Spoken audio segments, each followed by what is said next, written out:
I'd always been good at minding my own business. So when some towering guy slammed into me at the subway station, gripping my shoulders a little too tight, inhaling like I was the last dish on a buffet line, I did what any halfway sane New Yorker would do. I muttered, "Sorry," and kept walking. By the time I got home, the whole thing was already fading. Just another weird city moment. Then, sometime after midnight, something shifted in my room. A presence. Heavy. Close. Watching. I froze under the covers, my breath catching in my throat. My pulse skipped, then stuttered, then started racing. I turned over slowly, heart pounding in my ears. And that's when I saw them. Gold eyes gleaming in the dark. Not a dream. Not a trick of the light. There was a man standing at the foot of my bed. A horned man. And he wasn't alone. Opening. This is an audiobook recording of Taken by the Bull, an werewolf shifter romance, written by J.K. Jones and narrated by C.J. Murphy and Cornelius Oxford. This is a paranormal shifter romance intended for adult audiences and contains content and themes that may not be suitable for all listeners. No part of this audiobook may be reproduced, distributed, or transmitted in any form without the prior written permission of the author. Any resemblance to actual persons, living or dead, is purely coincidental. If you enjoy this story and would like to hear more, please like and subscribe. Thank you for supporting the hard work of the author, and we hope you enjoy the ride. Chapter 1. Elias. I didn't see him coming. That's the lie I'll tell myself later to save face. Because who actually admits to getting flattened by a human freight train and kind of liking it? See, the thing is, I'm good at minding my own business. You have to be when you live in New York City. If you want to reach the subway unscathed and with your wallet intact, you learn to keep your eyes forward. Not even when someone's screaming about the end times or demanding you repent for sins you haven't committed. Just another day for a broke, half-dead Juilliard student. It's not like I wasn't living the dream. Just, one nightmare at a time. I was flunking half my classes and teetering on the edge of academic probation. But today was supposed to be my turning point. I had a meeting with my new professor. Miss it, and he'd flunk me out of spite. I'd been coasting in history and literature of 17th and 18th century music, which sounded interesting in theory. If your idea of interesting is being trapped in a never-ending slow-motion funeral. The lectures were so mind-numbing I was sure my brain cells filed for early retirement. Every time the professor opened his mouth, this ancient 93-year-old relic, I felt like my soul left my body. And now, with my grade tanking below 50%, I was out of options. Beg, bribe, grovel. Whatever it took, I had to get to that meeting. I glanced down at the email, double-checking the building, then I slammed into a brick wall. Or at least, it felt like one. My breath shot out of me like I'd taken a punch to the lungs. I stumbled back, dazed, only to be caught by two massive, rough hands. "Jesus," I wheezed, laughing. "That's some shoulder you've got there." And then I looked up. And up. And up. Right into the most intense, sepia eyes I'd ever seen. The guy was built like he'd been chiseled out of a statue nobody was brave enough to put in a museum. Brown hair flopped perfectly over his forehead, his chest. Pecs rose and fell beneath a tight black tee. And the arms holding me were the size of oven mitts, radiating enough heat to toast bread. "Sorry," he muttered, but he didn't look all that sorry. In fact, he was staring at me like he hadn't meant to catch me, but wasn't in a rush to let go either. My brain short-circuited. I coughed, flushed, and stumbled back like I'd been burned. "No worries. Yeah." I pointed in the completely wrong direction and started walking that way, one hand awkwardly rubbing my shoulder like it could erase the memory of touching him. He was gorgeous, ridiculously, absurdly hot. But, like I said, I'm good at minding my own business, even when it tries to run me over. I got turned around, thinking about that stupidly good-looking guy who tried to run me over and finally ended up at the right faculty office. There was a smell of light incense coming out of the room, and I gently knocked on the door. "Come in." The deep rumble of that voice went straight to my spine. That didn't sound like 90-year-old Professor Rodney. It sounded like... I opened the door to see that insanely hot guy sitting behind my old professor's desk, at his computer, packing some of his things away. Crap. "Elias Snacarias?" he asked. I winced. Okay, my last name was stupid, but what could I do about it? My great-great-grandfather wasn't exactly the most inventive man, and apparently we came from a long line of thieves known for stealing snacks at every royal feast. "Elias, please," I stressed, taking a seat in the empty chair. "Where's Professor Rodney?" "Dead," I balked. "Oh, Jesus, really?" "Yes, I'm afraid," the man said. "My deepest condolences. He died last night. Effective immediately. I will be your new professor, Asterion Ragehorn, but most people call me Asterion." Asterion? What an unusual name, but I liked it. It means, well, it's Latin. The Asterion is an anatomical landmark on the lateral aspect of the skull, formed at the junction of the occipital bone, the temporal bone, and the parietal bone, he explained, typing into his computer. I'm pretty sure I didn't say the words out loud. I just stared, trying to make sense of this new reality, and watched as a smile curled his lips. "I'm sorry," he said, chuckling softly. "I get that a lot. You're probably the 20th person to ask me." But I didn't ask him. I frowned but decided to press him on it. "Oh," I said. "Thanks for sharing," I replied. "Yeah." He turned to face me, and I was struck by how dark his eyes were. His irises were almost black. "So, I'll cut to the chase. You're failing. Badly. I cannot, in good conscience, pass you unless some significant rework is done on your assignments." "I know, and I'm willing to do anything to pass," I said solemnly. "What's your major?" "Bachelor of Music for the Clarinet," I said automatically. "Ah, so why did you take this course?" "It was mandatory," I said, ducking my head a little.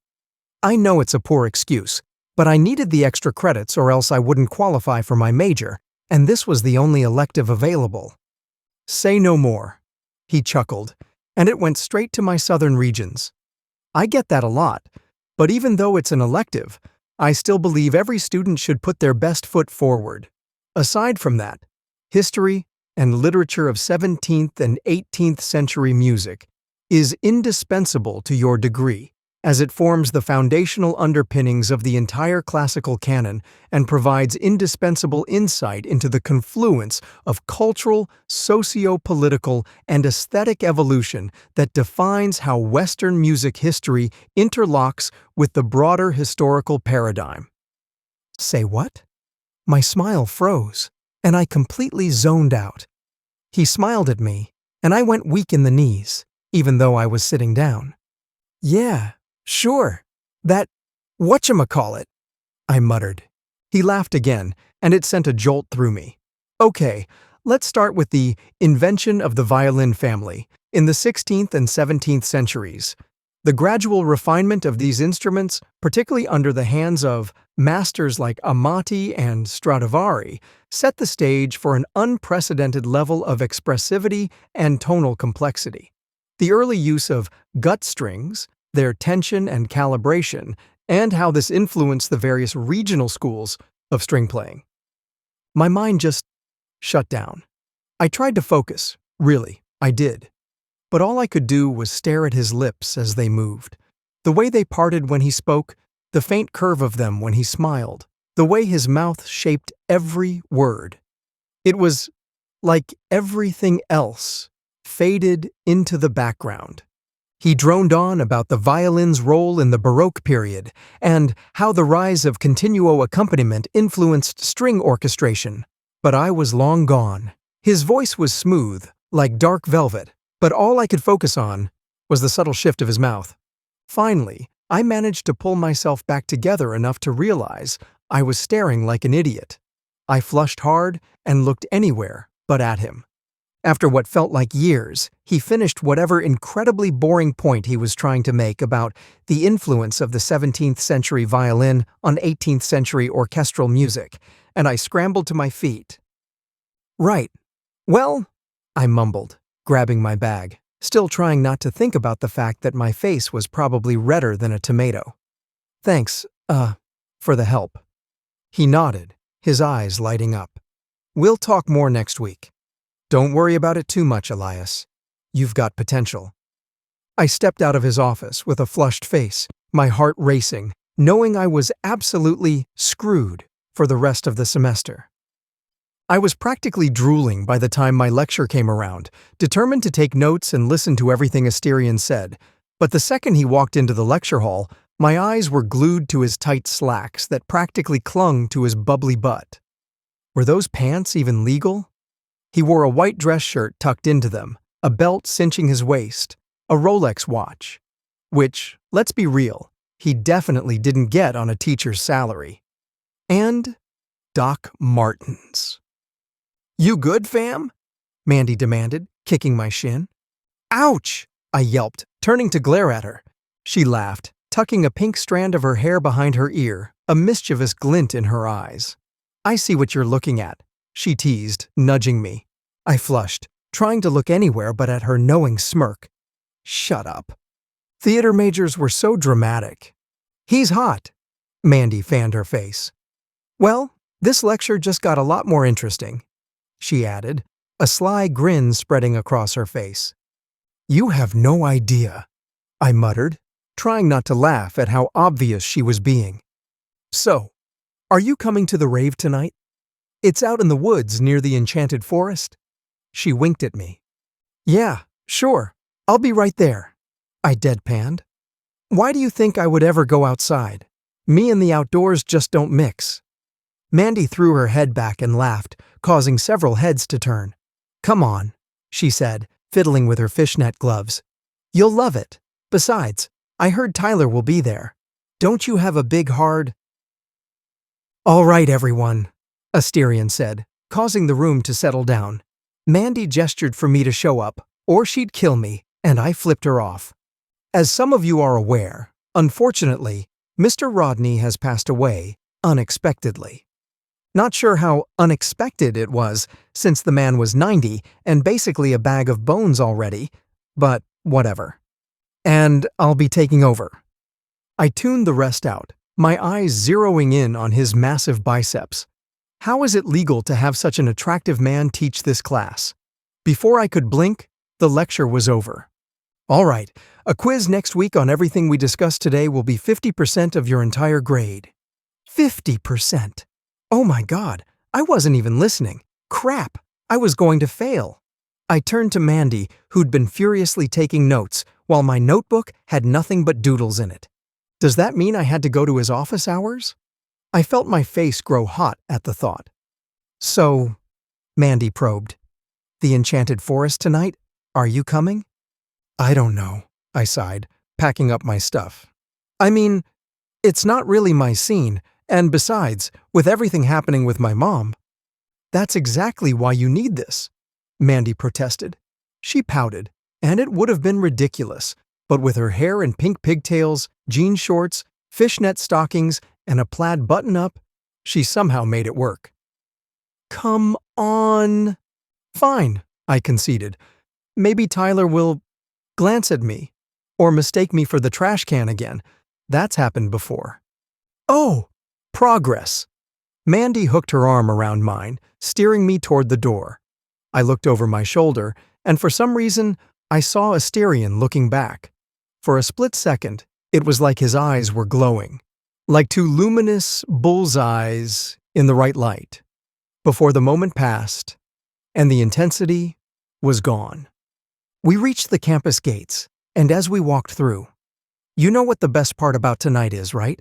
Mandy asked. I raised an eyebrow. "What?" "The enchanted forest," she said, eyes sparkling. You know the border, right? Where the human side ends and the supernatural world starts? I shuddered involuntarily. Yeah, I know the rumors. Shifter wolves, lions, all that nonsense. Complete nonsense, but it sure makes for a spooky night. Mandy grinned. The whole place is off limits for a reason. No one really goes past the marked line, and the locals get a kick out of it. You can practically feel the energy shift the closer you get. People swear it's full of things that shouldn't be there. Right, and those things are supposed to be what again? Ghosts? Goblins? Werewolves? I laughed, rolling my eyes. Exactly, she said, bouncing with excitement. But hey, it's a nice place to get a little freaked out. We'll stay on the safe side, I promise. I nodded, but the thought of the mysterious border, the one where reality seemed to blur just enough to make you second-guess everything, made my stomach twist. The whole supernatural thing was way too close to the line for comfort. Still, part of me was intrigued. Spooky night, weird vibes, and maybe Tyler would notice me for real this time. I hurried home, kicking off my shoes and heading straight to my mother's room. The tubes were hooked into her mouth, connected to the breathing ventilator, and she was still asleep. The steady rhythm of the machine was oddly calming. "How was it today?" I asked, hurrying to take off my backpack. The nurse, a kind black woman named Claudia, gave me a small smile. It was a rough day. My heart sank, and I forced a smile back. Thanks for being here. Of course, kid. She patted my arm. I had some dinner for you. Clarissa didn't eat much today, but maybe tomorrow will be better. She's resting now. Let me know if you need anything. I nodded, heading to the kitchen. I ate quickly, not feeling much like food, but trying to force something down as Claudia packed up her things. When she left, she told me that Mom's catheter had already been changed, and there was nothing else to do except keep her comfortable. The words felt hollow, but I appreciated her steady presence. After she left, I checked on my mom again, my emotions threatening to burst. Her diabetes had spread like wildfire, leaving her barely able to move. The leg had been amputated months ago, and I hated how it felt to watch her slowly disappear, piece by piece, as if the woman I used to know was fading away into a shell. She was my sole provider now, my everything, and the thought of that burden weighing on me made me feel both heavy and determined at the same time. I leaned down to kiss her forehead, and she stirred, her eyes fluttering open. "Hey, baby, how was school today?" she asked. "Good. Got a hot new professor." I smirked, trying to keep it light. She chuckled softly, and for a moment I could see the spark of humor in her eyes. "Oh yeah, I'm sure you're just waiting to have your wicked way with him." Then she winced, her face tightening with discomfort. "Sorry, it was a bad day." I reached for her hand, squeezing it gently. "No problem. I'm going out with Mandy later. Let me know if you need anything." "I'm okay," she replied, her brown hair plastered to her forehead from the heat. "Claudia took care of everything. Just call me, and don't stay out too late." "I won't," I promised, brushing a stray lock of hair from her face. Then I stood and went to my bedroom, the weight of everything sinking in. I didn't know how much longer this could go on, how long I could keep pretending that I had it all together. But for now, I would go through the motions. For her. I finished my homework, and then, as promised, Mandy was waiting downstairs for me. I threw on a blue plaid button-up, some jeans, and white sneakers, hitching my glasses higher on my nose before heading out. I wasn't under any illusions about my looks. With my auburn hair that curled at the sides, fair skin, and wide eyes, I didn't exactly turn heads. But it didn't matter. Mandy, on the other hand, was a force to be reckoned with. She wore a glowing, sequined, pink tube dress that practically screamed for attention. The moment she saw me, she groaned.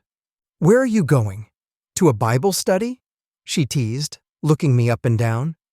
"I'm sure it would be better," I shot back sarcastically. Hell no! Mandy laughed, pulling me toward her with a firm grip. We're going to my place and changing right now. The makeover from hell followed. Mandy painted a thick layer of charcoal black eyeliner around my eyes, painted my nails black, and shoved me into a weird fishnet shirt that barely covered my chest. My very cold chest. For some reason, her black jeans fit me perfectly, and she squealed, "Your ass looks amazing!" I wanted to mutter about how my junk was gasping for air, but before I could protest, we were pre-drinking, and I couldn't remember much after that. By the time we arrived at the rave, the party was in full swing. The outdoor rave hit me like a rush, deep in the woods near the enchanted forest. The air was a frenzy of energy, crackling like something just waiting to ignite, the ground uneven with dirt and grass, and the neon lights flashing in sync with the thumping bass. A massive bonfire crackled at the center, its warmth battling the chill of the night. The smell of burning wood and something sweet mixed in the air, hazy like the people dancing around it.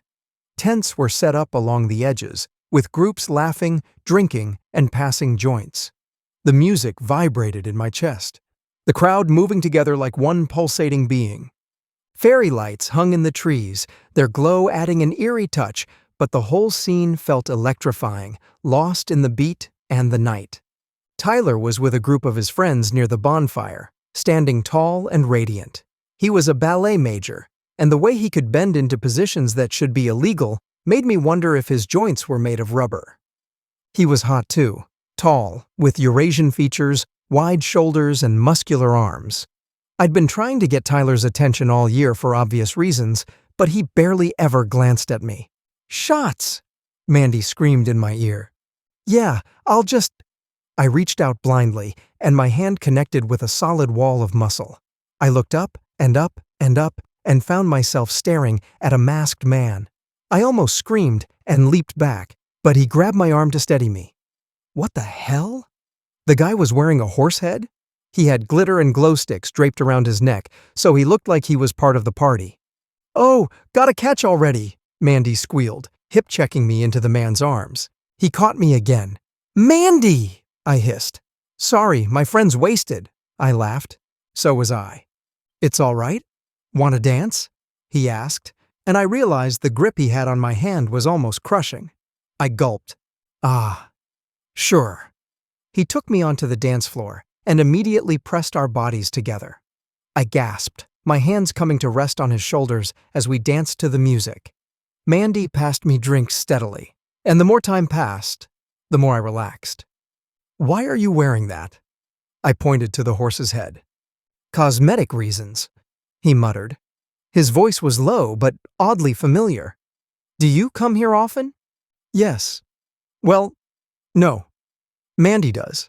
I'm just her best friend." "Ah." The man snaked his arm around my waist. "Why don't we go somewhere a little more private?" "Ah, I should go. It's late and—" My breath caught when the man rested his hand on my backside, giving it a firm squeeze. His hand was like fire on my skin. "I don't think I can let you go wearing jeans like that," he muttered, "and smelling as good as you do." He leaned in and took a long sniff of my skin. My face burned as I was pressed up against this half-man, half-horse thing. He could be a total troll beneath that mask, and if Mandy saw, she'd never let me live it down. Why don't you take off your mask? It's kinda hard to talk to the horse," I chuckled. "I have to go," he said suddenly, dropping his arms and walking straight into the forest, leaving me there, baffled. "What the hell?" Mandy bounced over to me. "So?" she demanded. "I don't know. He just left?" "Welp! You can't win 'em all!" Mandy shouted, but I'm pretty sure she didn't realize how loud she was. "Come on, let's dance." So we danced the night away, the music still pulsing, but my mind kept drifting back to the man in the horse mask. What the hell was that all about? I couldn't shake the feeling that there was something familiar about him. His voice, it was low, and something in it made me feel connected, almost. I couldn't help but think of Asterion, The way he carried himself, the way his deep voice had that same smooth, almost commanding tone. Why the hell did I keep picturing him whenever I thought about the masked guy? It was all so bizarre. What had just happened? I couldn't figure it out. But for some reason, I wanted to. I crawled into bed, exhausted. But my mind wouldn't settle. The events of the night kept replaying, especially the strange encounter with the masked man. The way his touch lingered, the warmth of his hands on my skin. But something about it felt off. Like there was more to it than I understood. I pushed those thoughts away, pulled the blankets around me, and closed my eyes, hoping sleep would come. Then, in the dead of night, something stirred. A presence. Heavy. Watching. My breath hitched and my pulse skittered. My body tensed and I froze, feeling the weight of something in the room with me. The air felt different, charged, as if it was pressing against me. I finally turned over, and that's when I saw it. Gold eyes. Not a dream. Not a hallucination. A horned man stood at the foot of my bed, his gaze locked on me. And he wasn't alone. Chapter 2. The Bull. In the 500 years that I'd been alive, this had never happened. I stared down at the rumpled human, brown hair curling against his pillow, black makeup smeared beneath his eyes, his fishnet shirt riding up to reveal a sliver of taut, tempting skin. I watched the human, the others tittering quietly behind me. They thought it was funny, that I stood there, mesmerized. I didn't care. His chest rose and fell in a slow, steady rhythm, the curve of his mouth slack in sleep. He looked delicate, breakable. "Is he the one?" someone whispered behind me in our Brahunai tongue. I didn't answer. I didn't need to. I stepped closer. "Will he wake?" someone else said. "Present him to the Minotaur god, and—" Did his milk come in yet? "Will you please shut up?" I hissed at them, and they backed off immediately. The herd could be troublesome sometimes. He's snoring. "I heard they do that sometimes," Zorin said. "He's lived among the humans the longest, even going as far as having another human lover, which I had strongly disapproved of. But Zorin being the youngest, I let him off for now. He stood close to me, nuzzling slightly, sniffing his alpha. I let him do that for a while, annoyed because I needed to concentrate, and Zorin could be a big distraction when he wanted to. "Shh," someone hissed. "He's waking up." "Speak softer. Speak softer." Elias stirred, twisting a little in the sheets, his eyes blinking blearily. I froze, wondering how he'd react to me. In this form. He rubbed his eyes, moaning, and then turned onto his side, some drool clinging to the corner of his mouth. He blinked again, squinting at the five of us, like we were a hallucination that hadn't quite committed to the bit. His gaze landed on me, on the horns, the snout, the fur, and to his credit, he didn't scream. He did, however, jolt upright so fast he smacked his head against the wall behind him. "Ow! What the fu—" His words cut off as his eyes darted from one person to the next, then back to me. He stared. We stared back. A long beat passed. "Okay," he croaked finally, voice still thick with sleep. "Either I'm dreaming, dead, or Mandy slipped something into my drink again." "I vote dream," said Seraphine, popping a piece of gum she definitely hadn't been chewing earlier. "I vote drugged," murmured Orion, sniffing the air around Elias with a disturbingly interested expression. Elias looked down at himself, then back at us. Why am I shirtless, and why is there a bull man in my room? I stepped forward and raised a hand in greeting. Peace, I said. We come in. Peace, yeah, got it, Elias interrupted, waving his hand dismissively. Listen, can one of you explain what's going on? Or at least tell me this isn't the world's weirdest fetish intervention? Orion snorted. That depends. How do you feel about hooves?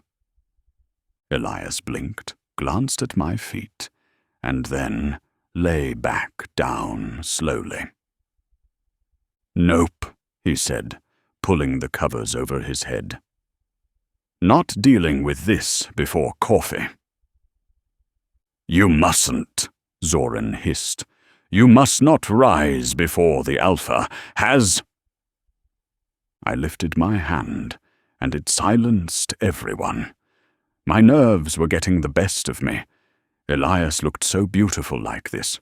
Rumpled hair, dazed and slightly confused expression, like he was just realizing now that this wasn't a dream, and we were actually here. Don't be afraid, I said soothingly. You know me. It's Asterion. I'm your professor. Elias scrambled off the bed, his eyes wide with fright. You! He pointed shakily at my head. Yes. Well, I will explain that later, but you must come with me. No way! Elias shrilled. Get out of my room, or I'll call the police. I should have expected this, but the others started gasping in horror. Some of the younger ones, like Orion, were getting visibly upset. Elias, I growled, a warning threading through my voice now. Enough! He was trembling, wild-eyed, hands scrambling for his phone, until I stepped forward. I locked eyes with him. Human eyes were so expressive, so fragile. I saw the confusion, the fear, and the flicker of recognition that hadn't yet caught fire. Look at me, Elias! He froze. His breath hitched. Just breathe, I murmured, letting the old language slip under my tongue, gentle and ancient. His pupils dilated. The phone slipped from his fingers and hit the carpet with a soft thud. That's it, I whispered. Good boy. A pulse of golden light surged beneath my skin, and the world cracked open. One moment we stood in his dim bedroom. The next, we were falling, no, shifting, as color and sound twisted inside out. When the air stilled again, we were standing in a wide valley under a dark lavender sky. Rolling hills of silver grass shimmered in the moonlight, and great horned shapes grazed in the distance, silhouetted by the twin moons. Welcome to Velmora, the sacred homeland of the horned. The herd had returned. I dismissed the harem almost immediately, taking the human to my private chambers where I could look after him carefully. Zoran had looked a little annoyed, because I did promise him some time together. But I waved him off. This was important. It was too important to ignore. I set Elias down on the plush pillows, making sure to have the servants bring us some fresh milk. Velun would see that it calmed his nerves. The herd was anxious. I could hear them tittering outside the tents, all of them too excited by the newcomer to sit still. Please, allow us some privacy. Alpha, what shall we call this one? Does he shift? Why does he smell like that? I used my command to force them away, gently telling them all would be explained later. Elias stirred, rubbing his tired eyes, his curly hair spread out on the pillow. I sighed, staring down at him, my heart hammering. He was so beautiful, not like any of the humans I first laid eyes on when I came to their realm. It would be difficult, but I had to make Elias understand what was going on. Our lives depended on it. Elias woke up, took one look at me, and screamed, "Shh, I won't hurt you." "Get away!" He scrambled off the bed, his feet getting twisted in the covers. "Stay away!" I backed up. "Elias, please, you're safe." "What have you done to me?" "Oh my God, did you kidnap me? Am I being kidnapped?" I nodded, and he shrieked in horror. "It's imperative you listen to me." "I don't want to. Let me go." Elias was hysterical now. "Please, let me go. I don't have any more hay. I'm a broke college student." "Well, I'm affronted you'd think I'd take hay as currency. Anyway, here, drink this and try to relax." I moved to offer him the milk, but he lurched back, almost spilling it. Annoyance prickled through me. We didn't have time for this, and enough time had already been wasted. I stepped closer, my eyes locking on his. "Elias," I said firmly. His frantic breath hitched, his wide eyes meeting mine. I let the alpha power unfurl from within me, coiling gently through the space between us. Tender, but unyielding. "Look at me." He froze, his eyes stayed locked on mine, as if tethered. I saw it then, the daze begin to wash over him, softening the edges of his fear. His body eased, tension melting from his shoulders. His breath slowed, became more even. He blinked, confused. What did you do to me?" "It's called Calvaire," I said, folding down beside him slowly. A calming command. Only alphas can use it. His brow furrowed faintly, lips parted as he tried to focus. "You hypnotized me." "I centered you," I corrected gently. "You were in danger of panicking yourself into collapse. I didn't hurt you." He still looked uncertain but not terrified anymore. Just stunned. Are you even human?" I smiled, just slightly. "Not quite." I hastened my resolve. "Elias, I must speak with you. Our pack is in danger.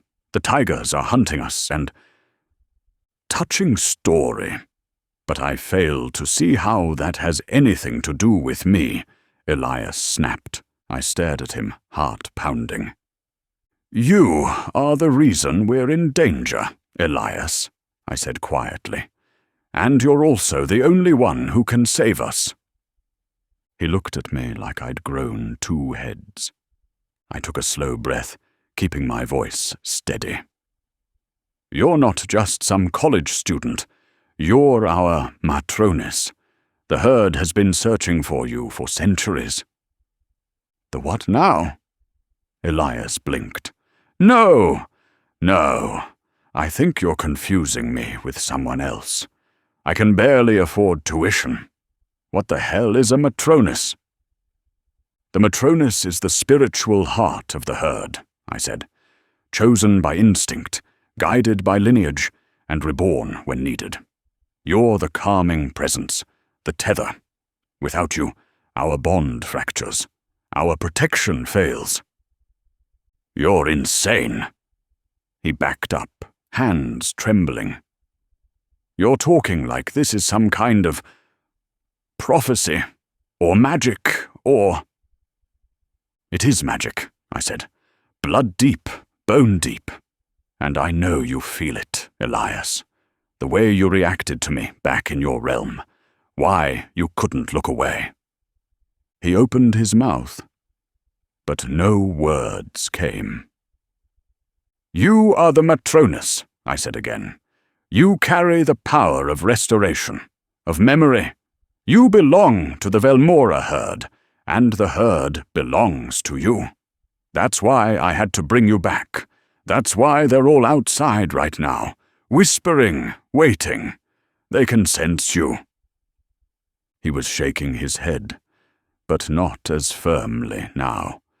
His gaze had dropped to the milk cup, still warm in my hand.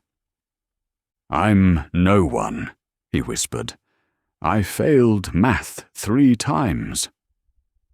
"And yet," I said gently, offering the cup again, "every apex in the 5 herds would bow if you walked among them. Drink. Let it come back to you." He knocked the glass out of my hand in an effort to get away. Milk splashed across the floor, the scent souring the air. I grabbed him before he could bolt, and together we fell onto the bed. I held him down, nostrils flaring while he squirmed and screamed beneath me.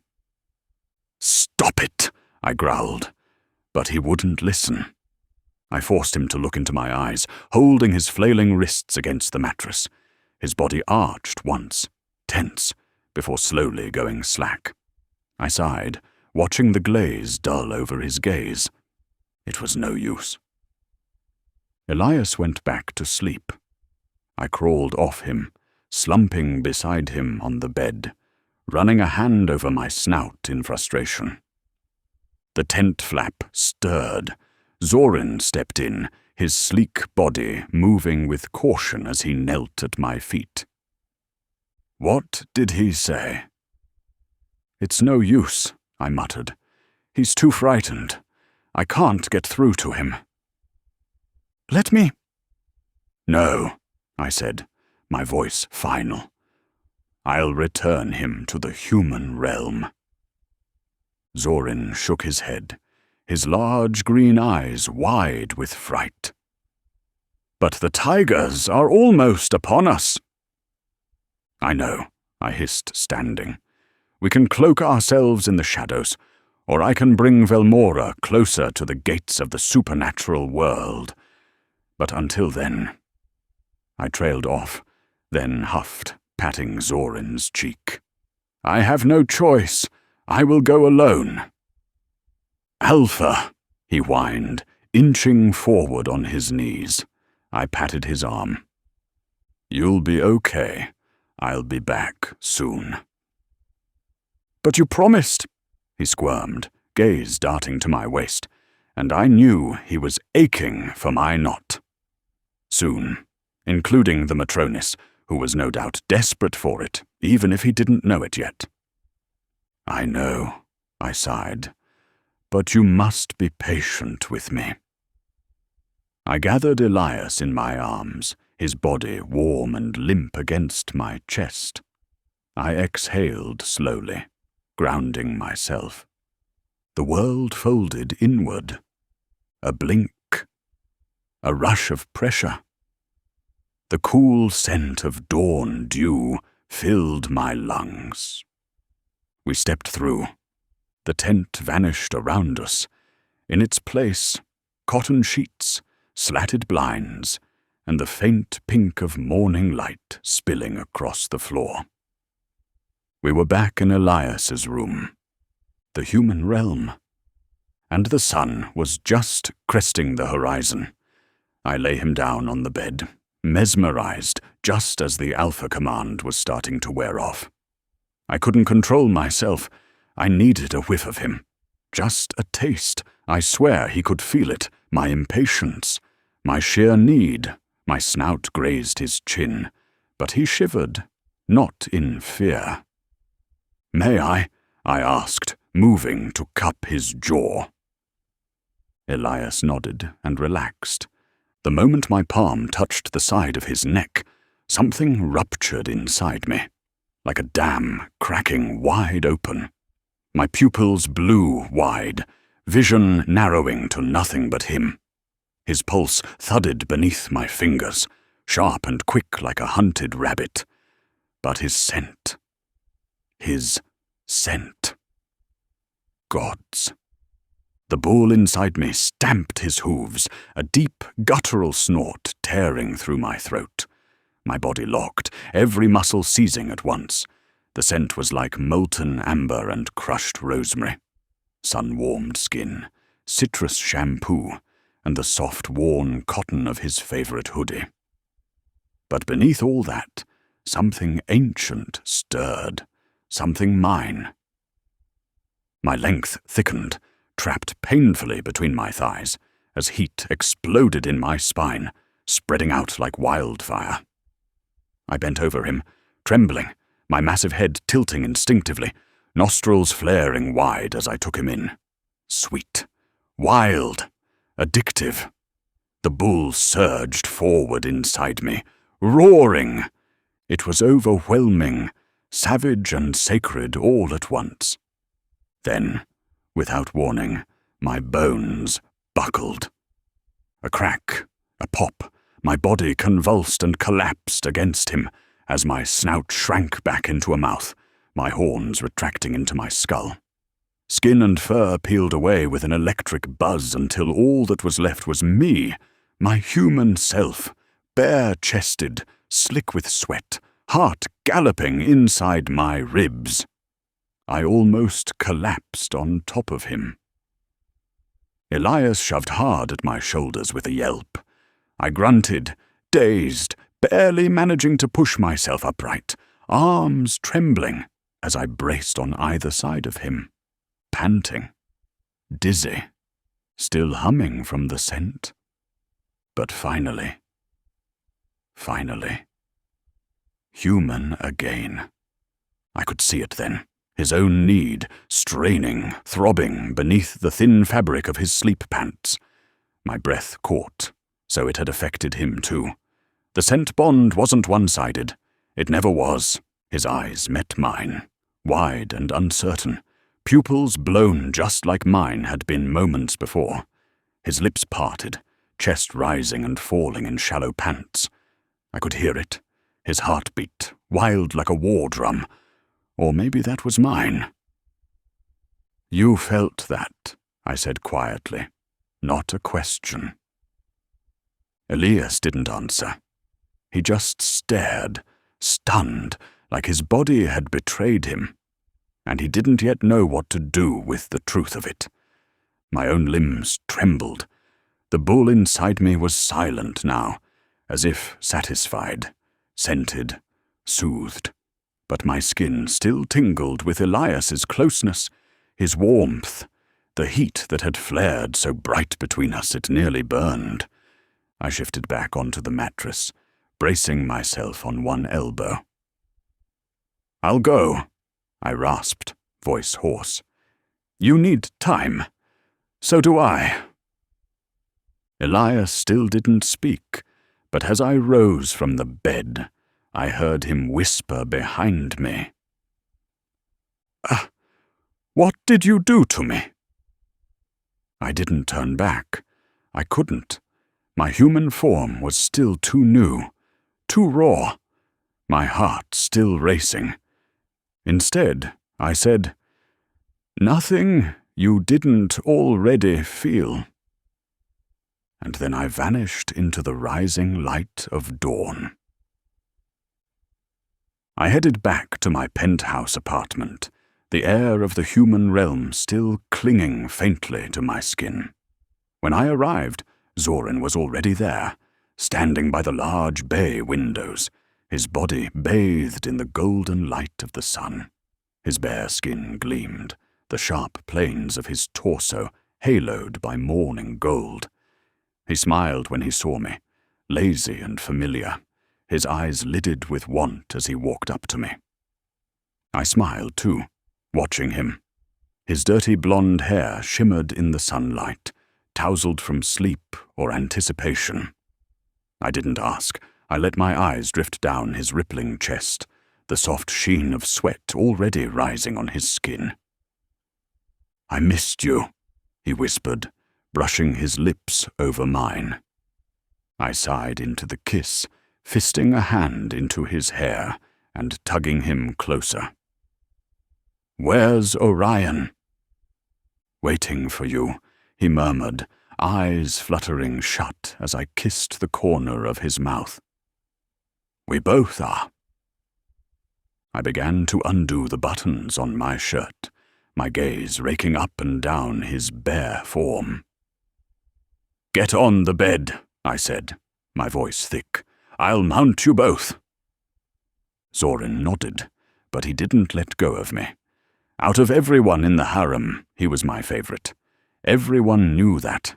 He never said it aloud, but I wondered how kindly he'd take to the arrival of a Matronus, or what Elias would think of him. Things could get tricky. But I tried. I tried my best to spread as much love as I could. Gently, fiercely, equally. Even if it was never really equal. Zorin groaned softly, squirming against me, pressing urgent kisses beneath my jaw, his lips trailing under my chin. My beard rasped against his cheek, and he shivered. "Please, Alpha," he whispered, voice hitching. I put my hand on the back of his neck, stilling him with a firm grip. My touch was gentle, reassuring, but commanding. I guided him toward the bedroom, where Orion was already waiting, sprawled across the bed, his limbs long and inviting, his body displayed like an offering. It was going to be a long morning. Afterward, I told Orion and Zorin to stay, mostly because I knew I'd need to take them once again tonight, maybe a few others too. Breeding season was almost upon us, and I had the rest of the harem to take care of, along with the growing threat of the tigers. I was stretched thin, wasting time in the human realm. But the thought of letting Elias go was far too painful for me to even consider. I dressed for work, slipping on a black button-up and grey slacks, while Zorin helped me with my watch, gently scenting me. "When will you be back?" he asked softly. I chuckled at his eagerness. "You can't part with me for a day." Zorin shook his head. "It's just... my human is getting restless. I told him we'd leave soon." I frowned, not liking the mention of his human. "You know my thoughts on that, Zorin." He kissed my chin. "Alpha, but..." "No buts," I said sternly. "You must dispose of this human immediately." Zorin's scent went sour. "How can you deny me my humans while you pursue your own?" he hissed. "Elias isn't just human. He's our Matronus." "Yeah, whatever. He hasn't accepted the bond, and yet I cannot be free with who I love." Guilt coiled through me. It wasn't that. I encouraged many relationships within the harem. But humans were dangerous. Zorin knew that. Having been captured once, Orion looked between the two of us, his wide brown eyes turning liquid. "Please don't fight." I sighed and kissed them both. "I have to go. We'll talk more later." Zorin looked pissed, but I let him sulk. We didn't have time for this now. I finished dressing, grabbed my briefcase, and headed straight to the school. Students were bustling everywhere by the time I arrived at the lecture hall. Teaching history and music in the 17th to 18th centuries to humans was something of a novelty for me, since I had lived through it. Bulls lived a long time, longer than humans. We were ancient. I knew some of my human students nodded off, but that was the beauty of lecturing. Because the ones that listened seemed very engaged, I stood at the front, eyes scanning the room, and my shoulders slumped in relief when I saw Elias there, sitting next to the pink-haired human, Mandy. She seemed colourful. I cleared my throat and placed my briefcase on the lectern. The students, already half-dazed by the early morning hour, glanced up with varying degrees of disinterest. Most were slouched in their seats, phones barely concealed beneath desks, or heads propped up with elbows. Today, I began, we delve into the philosophical ramifications and socio-political undercurrents of Baroque symphonies as they intertwine with the burgeoning ideologies of proto-nationalism during the waning years of the Habsburg monarchy. There was an audible groan from the back. I ignored it. It is imperative to understand, I continued, beginning to pace, that music, especially that of the late 17th century, was not merely an auditory indulgence or decorative entertainment. No, it was a weapon, a mirror, a means of subjugation and liberation alike. The court of Louis XIV, for instance, employed musical structures as political metaphors, reinforcing autocratic supremacy through choreographed resonance. Just imagine, an entire sonata crafted not for pleasure, but to echo the divine right of kings. By now I could see several students slumped in their chairs, one girl fighting valiantly to keep her eyes open as her head bobbed. But Elias sat upright, alert, his eyes locked on mine, intense and unwavering. My pulse spiked. His scent drifted toward me again, maddening in its complexity, like crushed bergamot leaves muddled with spice, and the warm scent of sun-baked skin, a fragrance that made my nostrils flare involuntarily. My slacks grew tight, my voice wavered for a second, and I stopped myself, grounding the base of my palm on the edge of the podium. I couldn't lose control here, not in front of the humans, not in front of him. Soon, I reminded myself. Soon. I straightened, pushing the heat back down as best I could.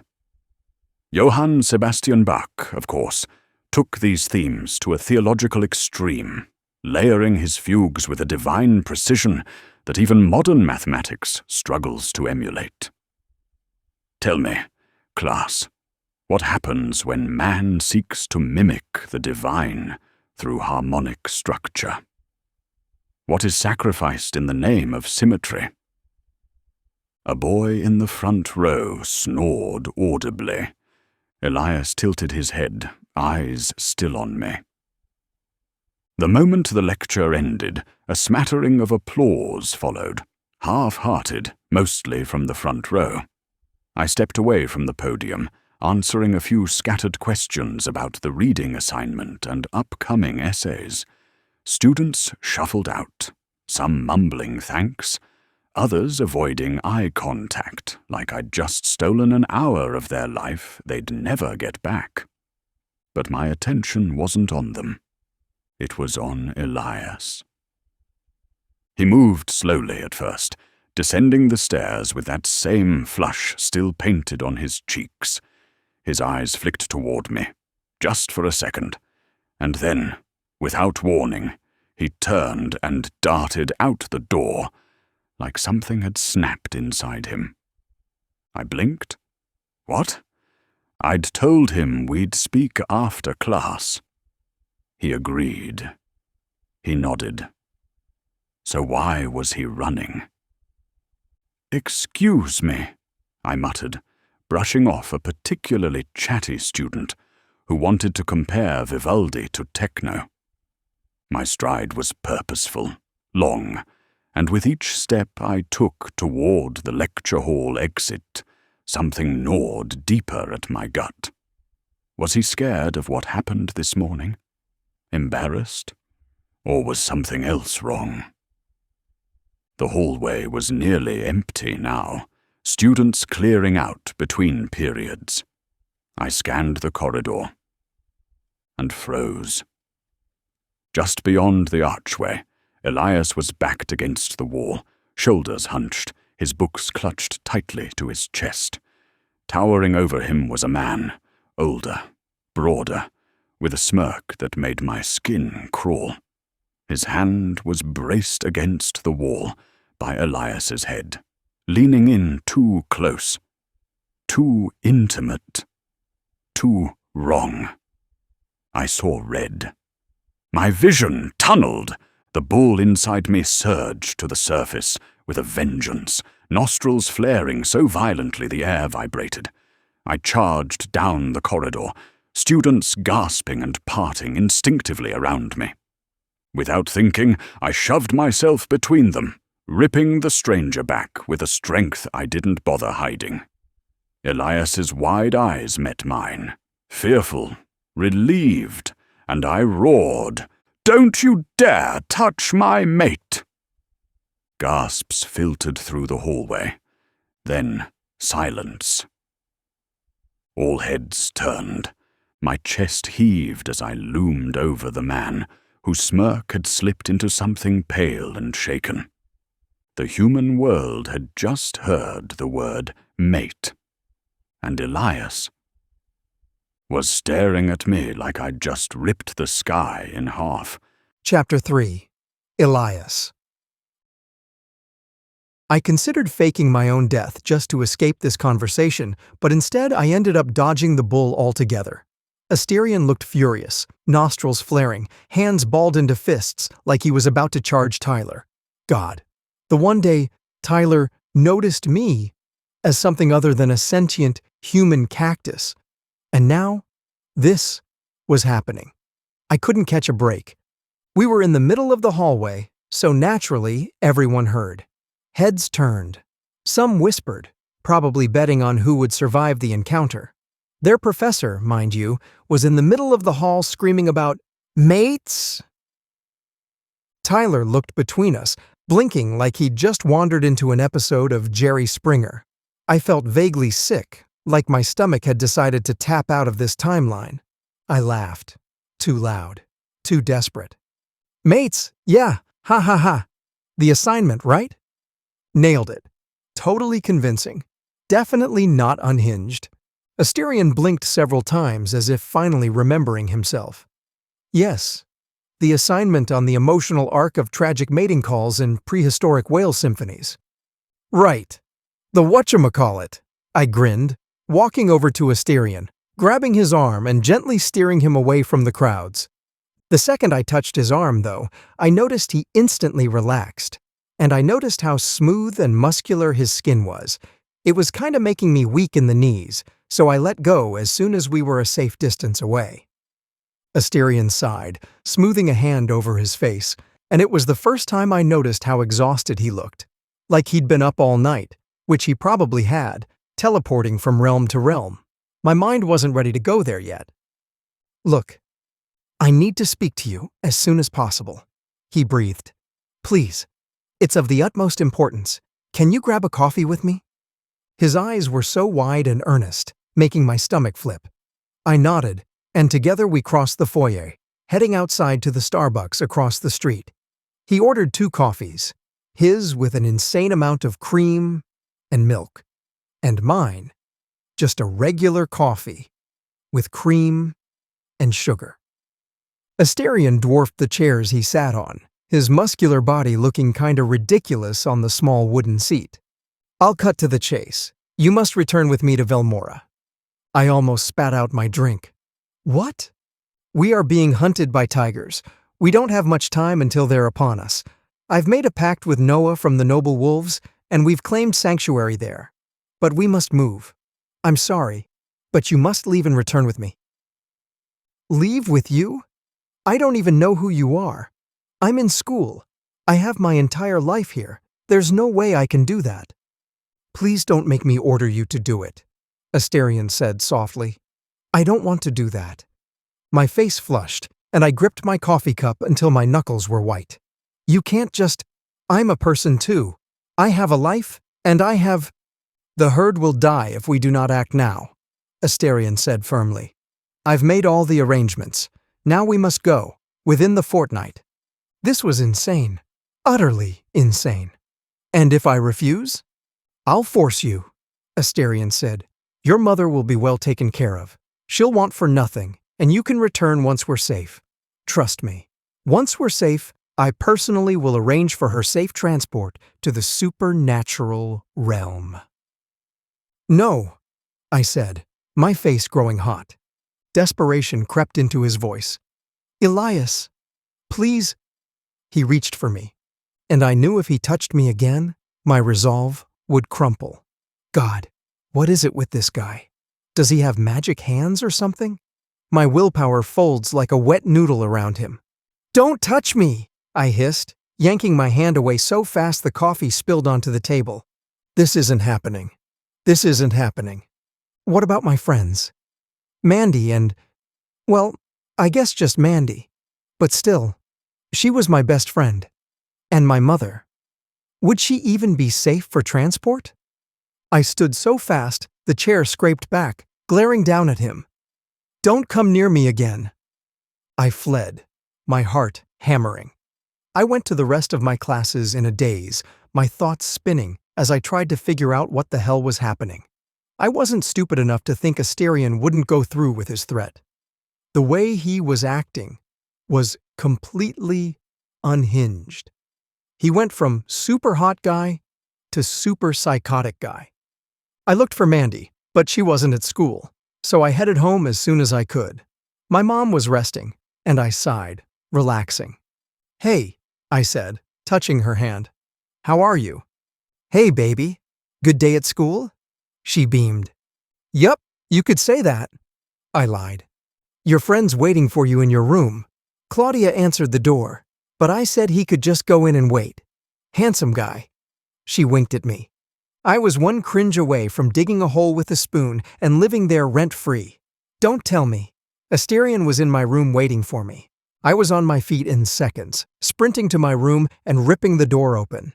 The man who stood there wasn't Asterion, but I recognized him from the night Asterion was standing over my bed.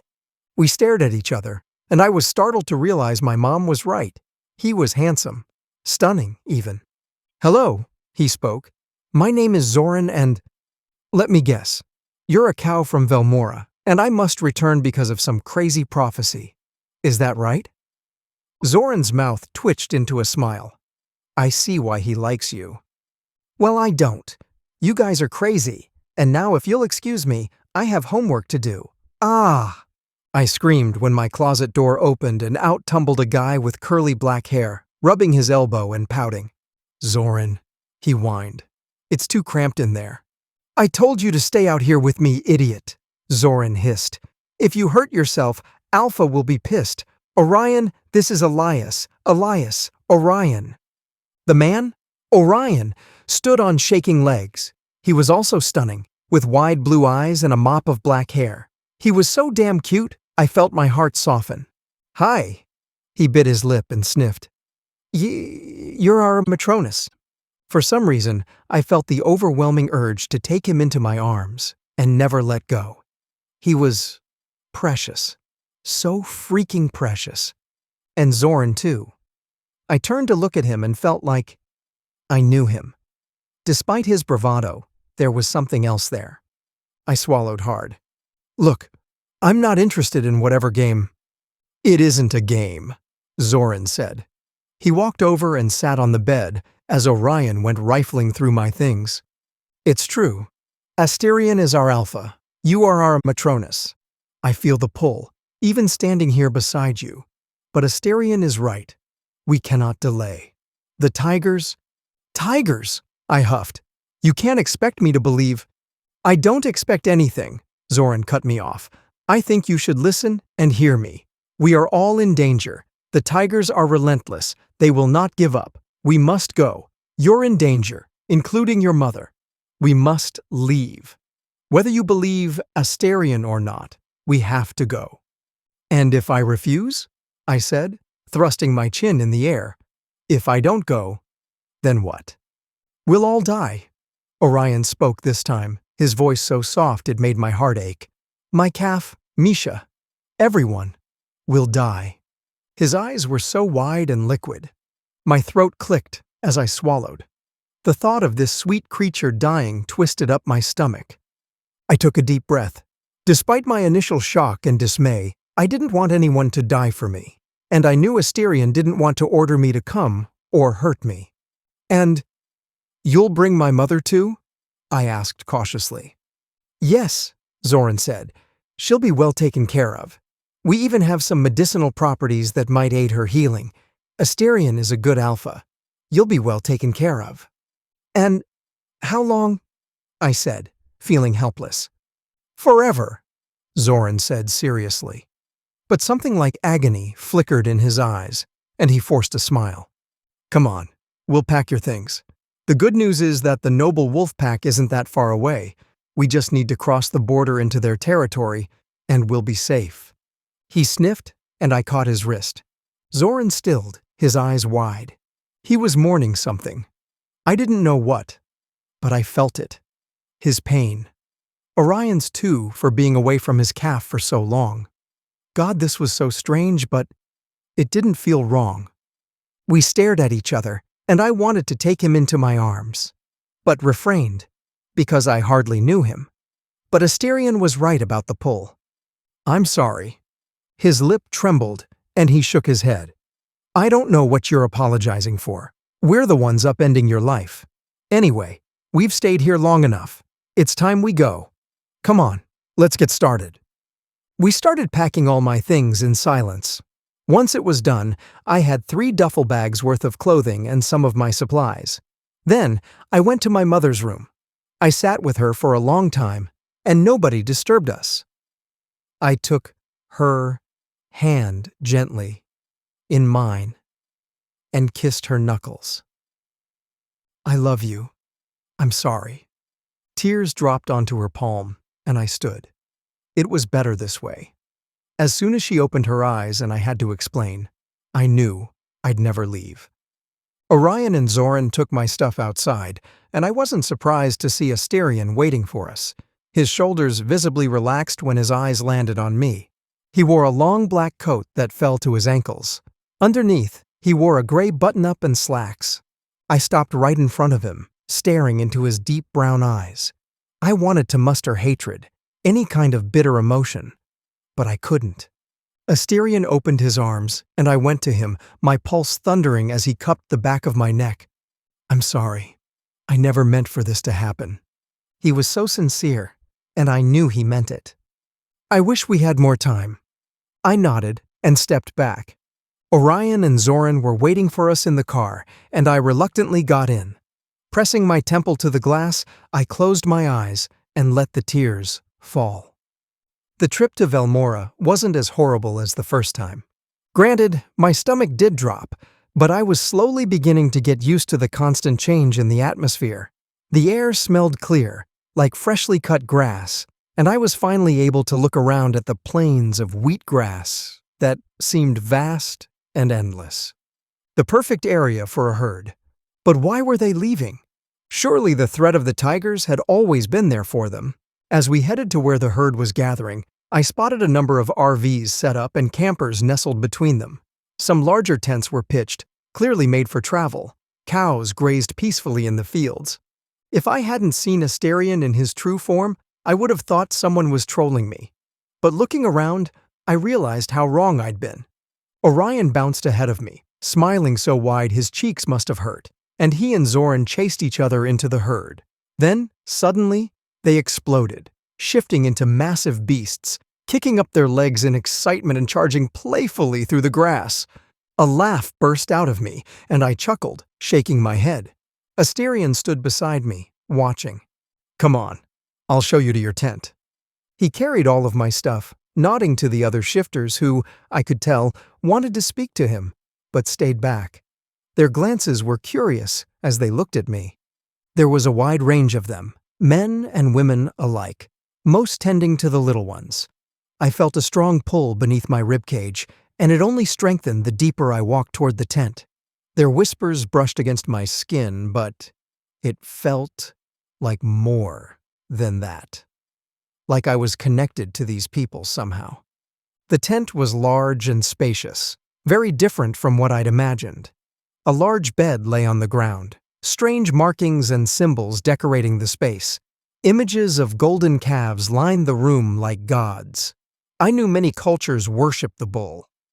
"This room is yours until I can find proper accommodations," Asterion said softly.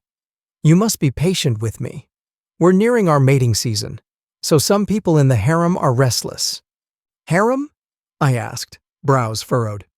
"Yes.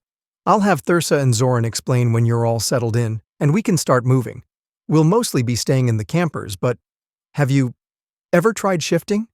Was he asking if I'd ever tried shifting into a 1,000-pound cow? I balked at the question. "No!"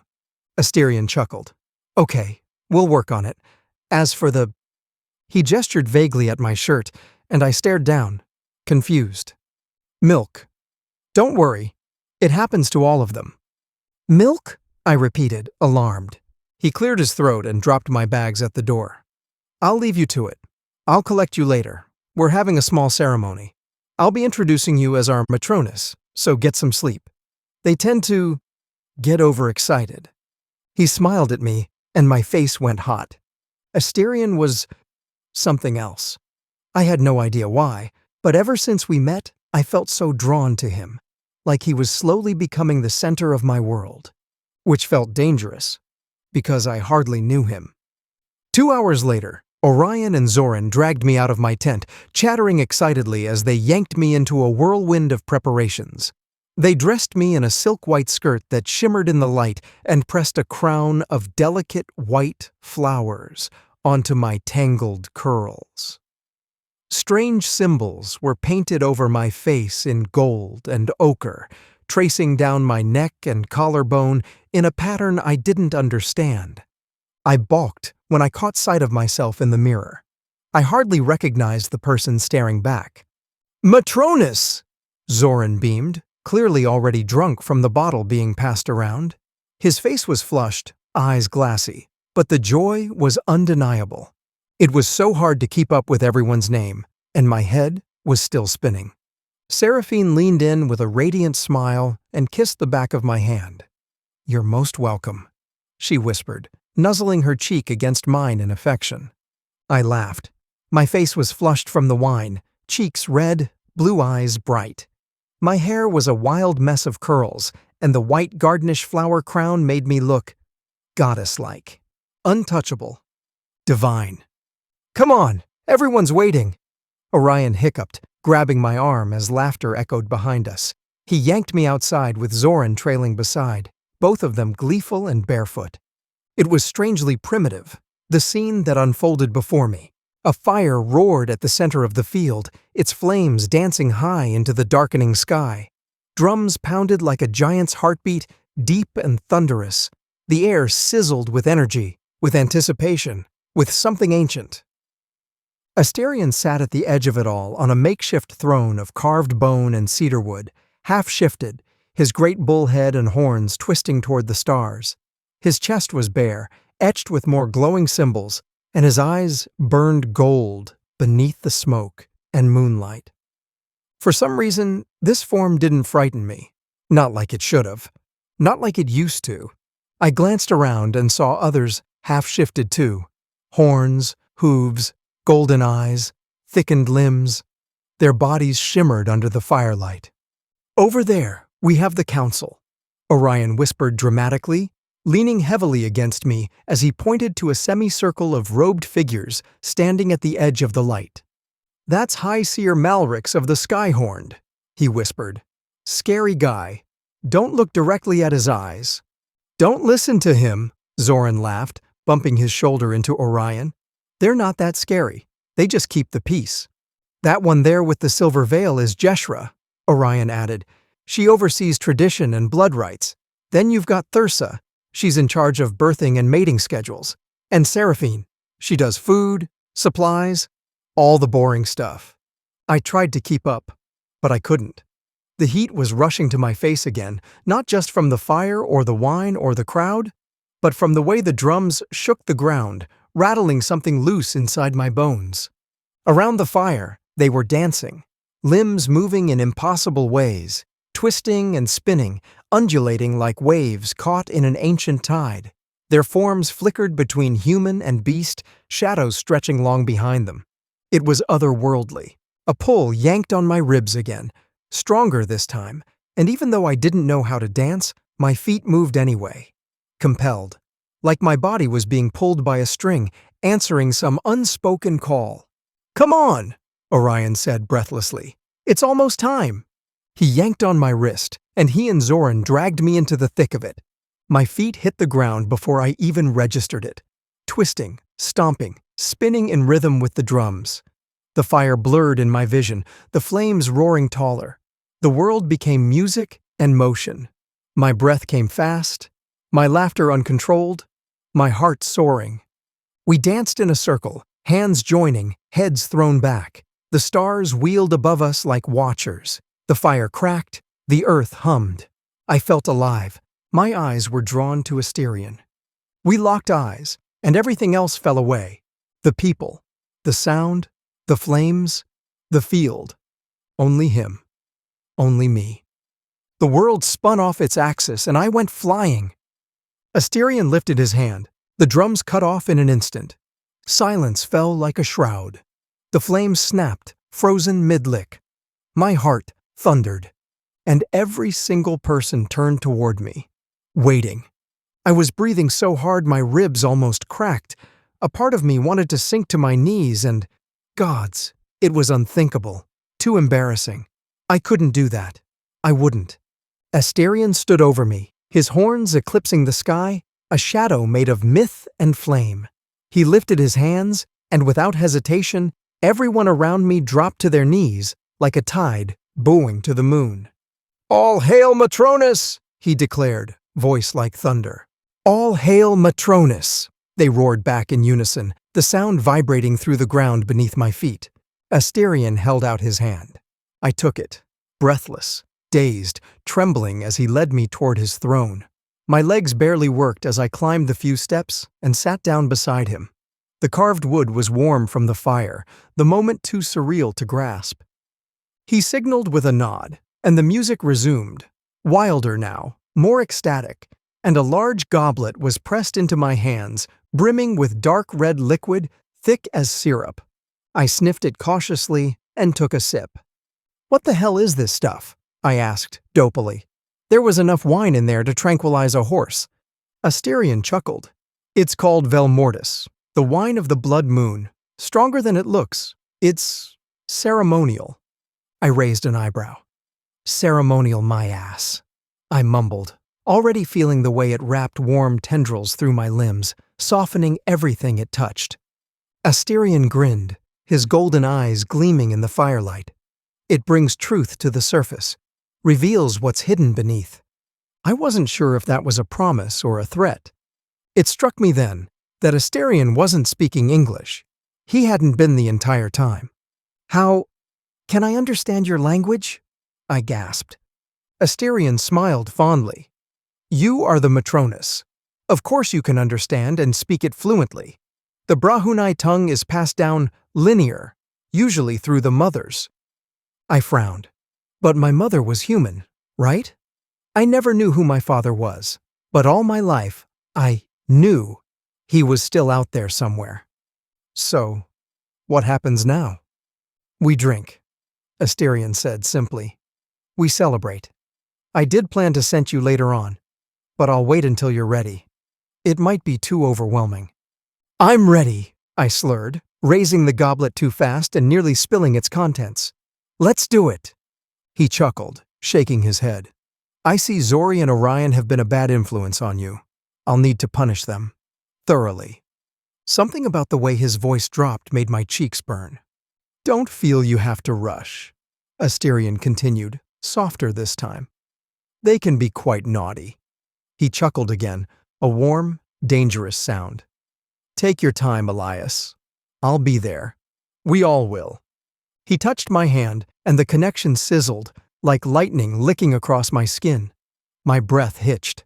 I looked up, eyes locking with his. Those big brown irises, nearly black at the center, were rimmed in gold. I couldn't look away. The temperature inside me rose like a wave cresting over my head. I watched Asterion's throat bob as he swallowed hard. Then he looked away, chuckling under his breath. "You tempt me," he sighed, withdrawing his hand. "But we'll go slow. I promised myself I wouldn't rush." "Right. No rushing," I breathed. But the fire crackled louder, the wine swirled heavier in my chest, and when our eyes met again, yes, he said he wouldn't rush. But his gaze told another story. My breath hitched again as he leaned in, just slightly, close enough that I could feel the warmth radiating off him, the scent of firewood and something deeper, more primal. "You're dangerous," I murmured. Asterion grinned, slow and wolfish despite the bull's horns crowning his head. "Only to those who don't know what they want." "And if I do?" His hand ghosted over my thigh, the heat of it burning straight through the silk of my skirt. "Then the real ceremony begins." The drums thundered in the distance. My heart had taken up the beat now, pounding out a rhythm of its own. I didn't know what came next, but I knew I wanted him to show me. Chapter 4. Elias. Asterion guided me away from the firelight with a hand resting low on my back. His human form shimmered under the moons, barefoot and bare-chested, ritual paint still drying in jagged black lines across his copper skin. His tent loomed ahead, strange and curved, stitched from thick pelts dyed in spirals and symbols I couldn't decipher. The flap opened as if by magic, or maybe it was just him, and we stepped inside.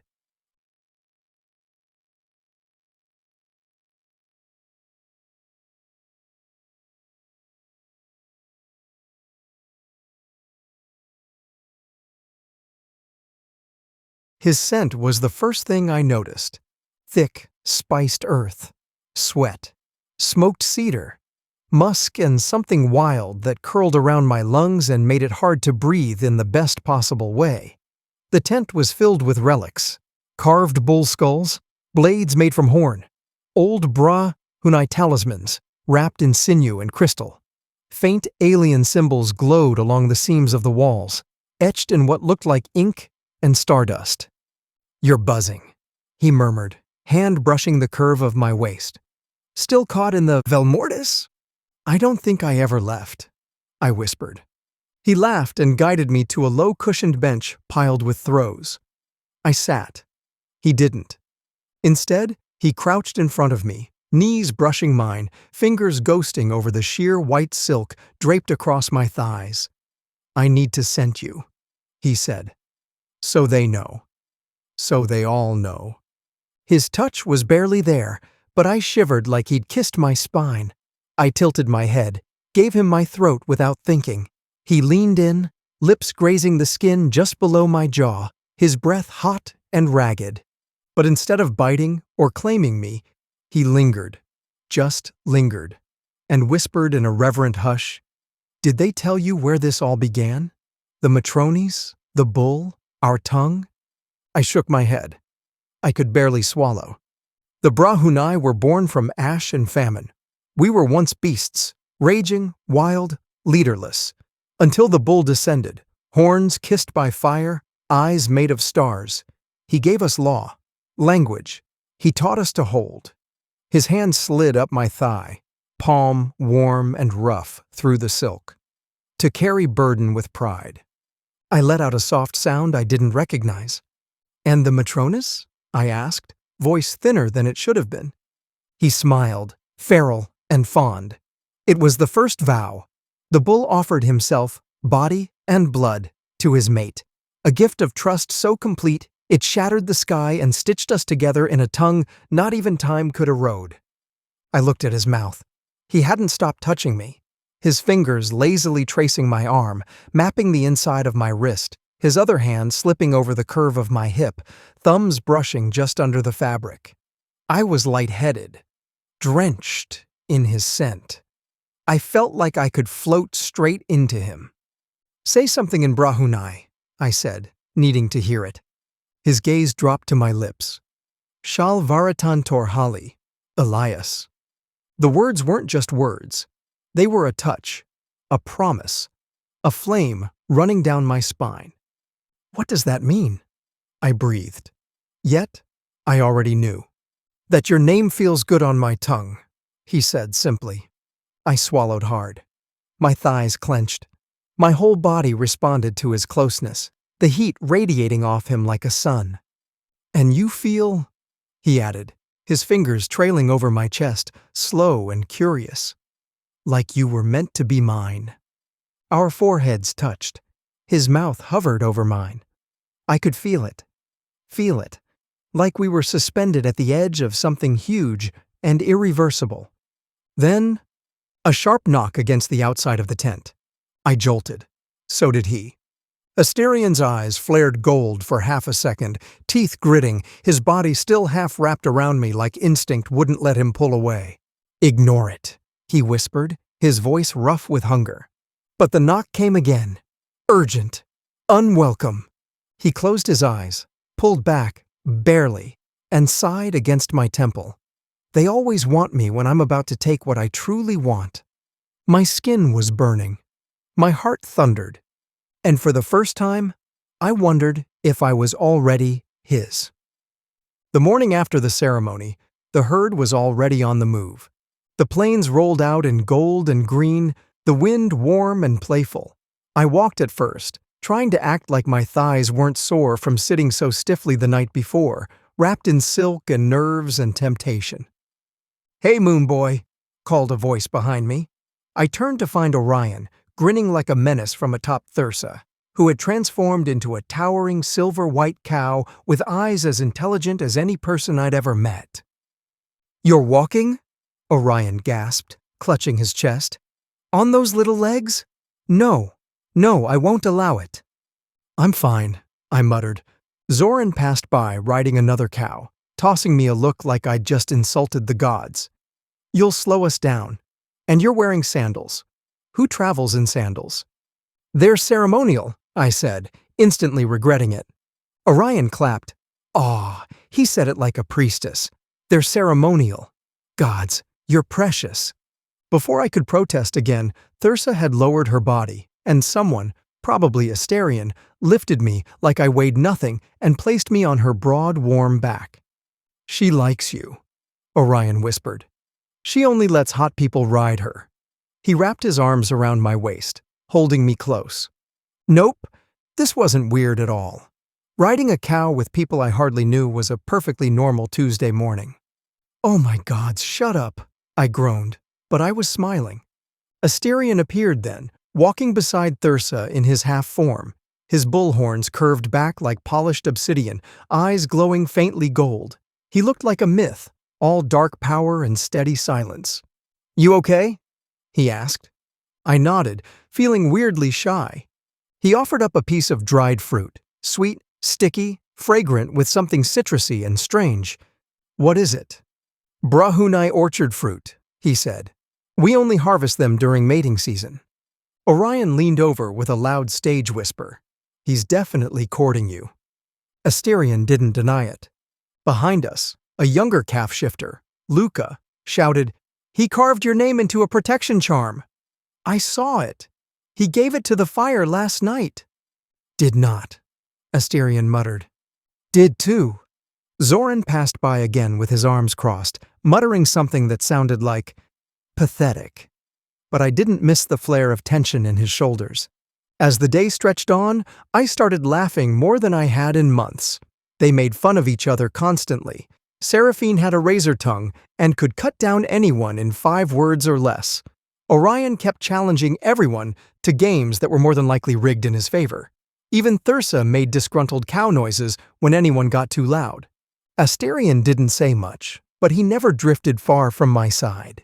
His fingers brushed mine again and again. Once, when Thursa stumbled slightly, his hand came up and cupped the back of my thigh without thinking, steadying me. I felt it long after he'd pulled away. During a break, we sat together on a sloped hill overlooking the distant mountains. "Your herd's kind of insane," I said. "Only because it's Tuesday," he chuckled. "But I'm glad you guys are getting along. They're everything to me," he replied simply. He handed me another sweet I couldn't name. It tasted like honey and starlight. I sucked it off my fingers, and his eyes tracked every movement like it was sacred. When I looked at him, really looked, I felt that pull again, like I knew him. Not just him, but the parts he didn't show the others. The way he paid attention without speaking. The way he held silence like a gift. "You're always watching me," I said. "Only when I think you might vanish." That shut me up for a good, long while. The herd called us to move again. Asterion walked beside Thursa, close enough that our fingers brushed again. And this time, I didn't pull away. The night was soft and glowing. The stars smeared across the sky like powdered sugar. The herd had stopped to rest in a valley, and the scent of wildflowers and smoke from the fire pits drifted around me. I couldn't sleep. The silk of my new travel robes, gifted by the matrons, clung to my skin in all the wrong ways. Or maybe it was the way Asterion kept looking at me across the fire, like I was something to be worshipped. Or devoured. Ugh. It was killing me. I hadn't felt this much attraction to anyone since Tyler. But even that didn't come close to this. People were always around, and for some reason, I felt desperate to be alone with him. Gathering my courage, I walked over, feeling shy and awkward.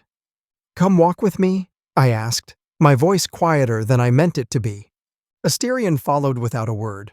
We drifted along the ridge, his horns catching starlight, his golden eyes soft. "I haven't told anyone about my mother," I said, and the words surprised even me. Asterion didn't interrupt. He just waited. "She lost her leg due to medical complications with her diabetes. It happened so fast, I don't even remember it." The words tumbled out before I could stop them, like something had broken loose inside me. Maybe it was the way Asterion looked at me. Quiet, steady, like he wouldn't turn away, no matter what I said.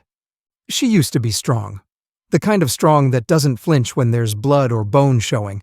But after that, after she lost her leg, it was like a piece of her disappeared too." My voice cracked, and I rubbed at the back of my neck trying to steady it. We spent more time in hospitals than at home. Constant checkups, specialists, social workers. I got used to the smell of antiseptic before I learned to ride a bike. I gave a weak laugh, but it didn't reach my chest. I never knew my dad. Not even a picture. It was always just her and me. And then her and the doctors. And me. Watching. Trying not to need too much. Trying not to get sick. God, I was so scared all the time. I shook my head, blinking hard. Every cough, every scraped knee, I thought. What if this is the thing that ruins everything? I looked down at my hands, ashamed of how much I'd just spilled. But Asterion hadn't moved. He just stood there, still and solid, like a wall I didn't know I needed.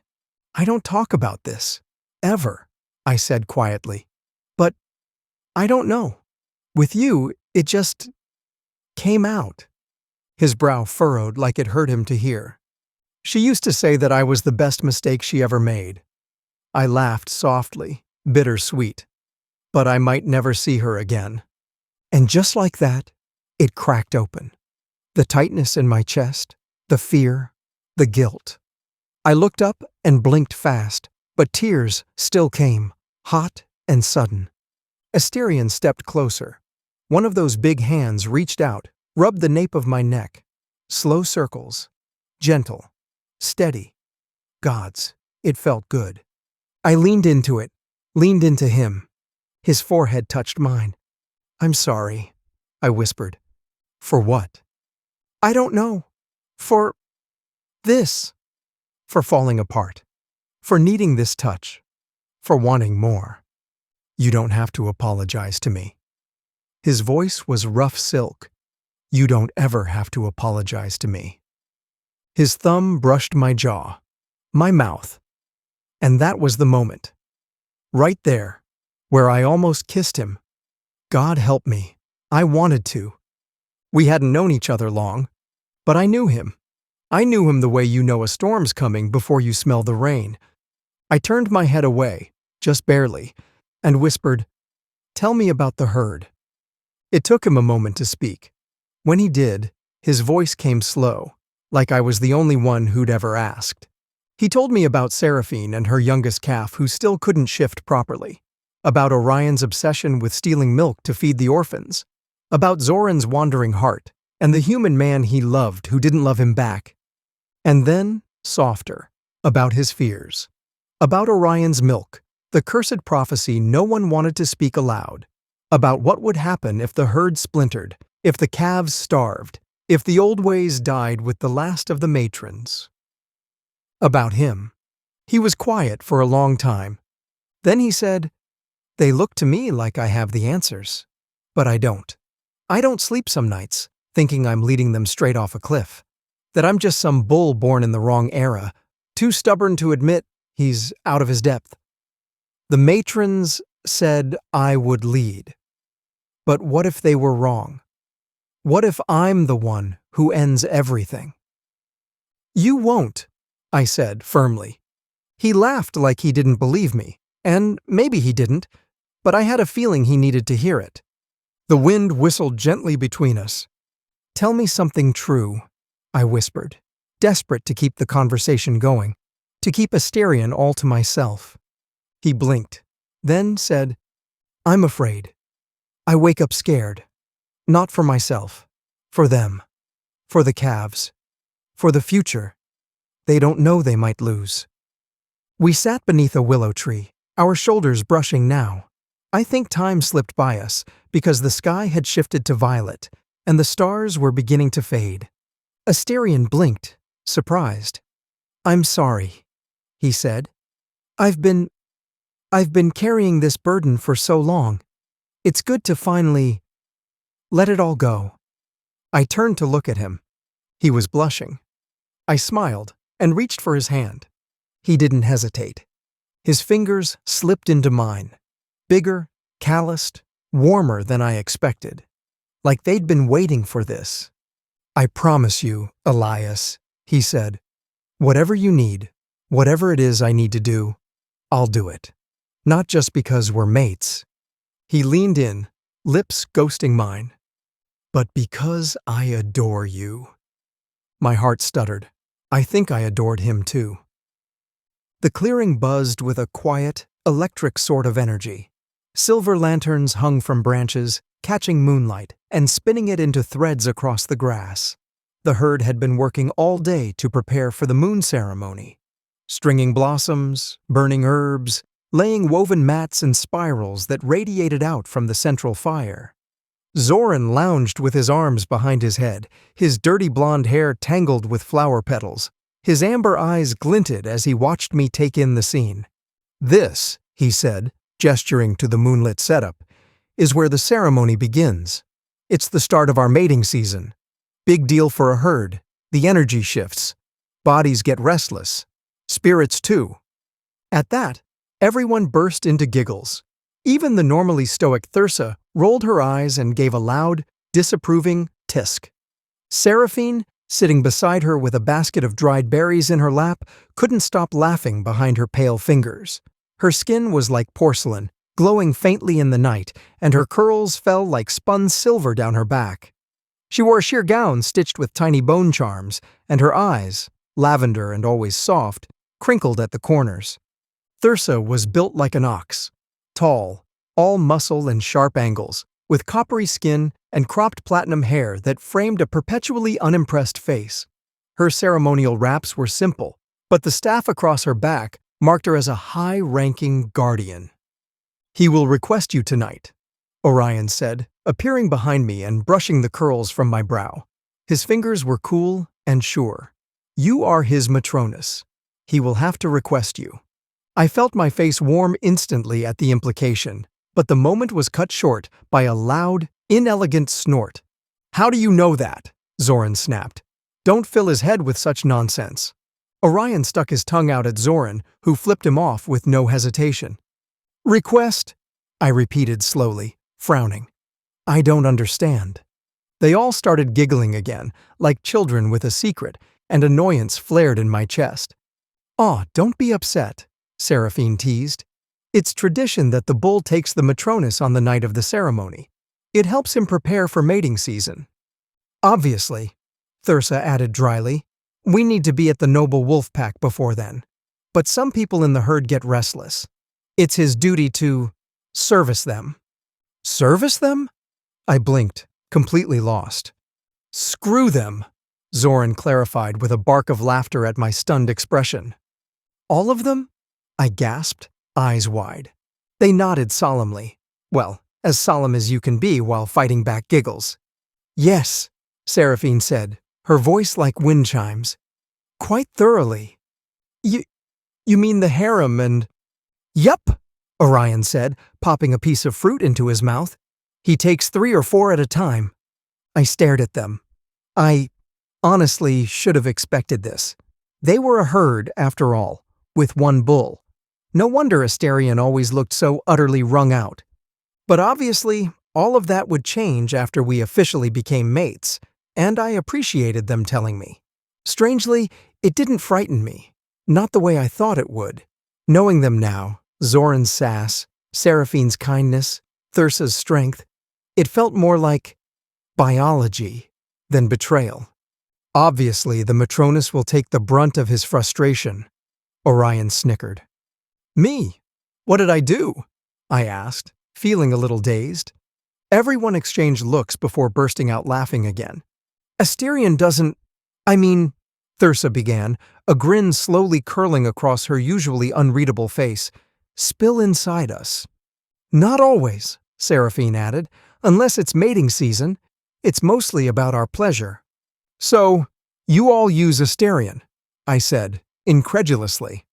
Something like that, Zoran said, smirking. Only when our numbers are low and we need calves. Then he does. But never, rarely, does he release. Oh, I said dumbly. That's why he needs you, Zoran continued, his voice a little more serious now. Only with the Matronus does his not catch and release. That's why going without one for so long has strained the herd. It's also the Matronus's job to look after the harem, first and foremost. But all of that would stop, right? After we're mated? I asked, and everyone else just collapsed into heaps of giggles. The only person who didn't laugh was Zoran. In fact, he eyed me, his eyes dark with something akin to anger. I looked away, trying to process everything. Herd, harem, Matronus. I felt slightly dizzy. How did I get myself into this? It didn't matter. It was good they let me know about all of this because soon we'd be mated and I wanted Asterion all to myself once we were official. I smiled at them, feeling a lot better. Soon, Asterion would be all mine. The fire crackled high in the center of the clearing, sending shadows dancing across the herd's faces. Music drifted through the night, reedy flutes, the beat of hand drums, and laughter. Warmth bloomed in my chest, helped along by the sweet, potent wine in my cup. Orion twirled around the fire, his calf giggling as he swung her up in his arms. Her tiny hooves barely touched the ground as she squealed with joy. He dipped her low, then lifted her high, her curls bouncing, his own laughter infectious. "You're flying!" he cried. "Papa!" she shrieked, clinging to his neck. Again! Again! I sat at the head of the circle, the seat beside me heavy with Asterion's presence. His shoulder brushed mine, warm and solid as a mountain. I could feel every breath he took. My heart beat in my throat. A blush stained my cheeks, high and hot. Would he ask now? Or later? Should I wait? Or go to him? I fidgeted, eyes darting to him as he passed me another cup of wine. "What's this ceremony called?" I asked, desperate to distract myself. He looked at me with that soft, sleepy gaze of his and said, "Lunavera." It means the turning moon, in our tongue. "Lunavera," I echoed. It felt ancient, sacred, like wind through trees. "It marks the crossing," Asterion continued, his voice a low rumble. "From rest to rut, from plenty to protection. When the moon turns silver and the grasses sweeten, we begin the season of seed. This fire calls our ancestors to witness the health of the herd, the strength of our bonds, and the readiness of the Matronus." That last part made my stomach flip and my thighs squeeze together beneath the fine silk robes they'd dressed me in. I nodded solemnly, even as my head spun slightly. Was it the wine? The heat? Or just him? Halfway through his explanation, I took another long sip. Maybe two.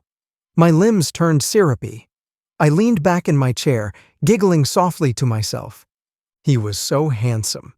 The fire made his skin glow gold. I watched him stand, graceful despite his size. "I'll be back in a moment," he murmured, brushing his knuckles lightly against my hand.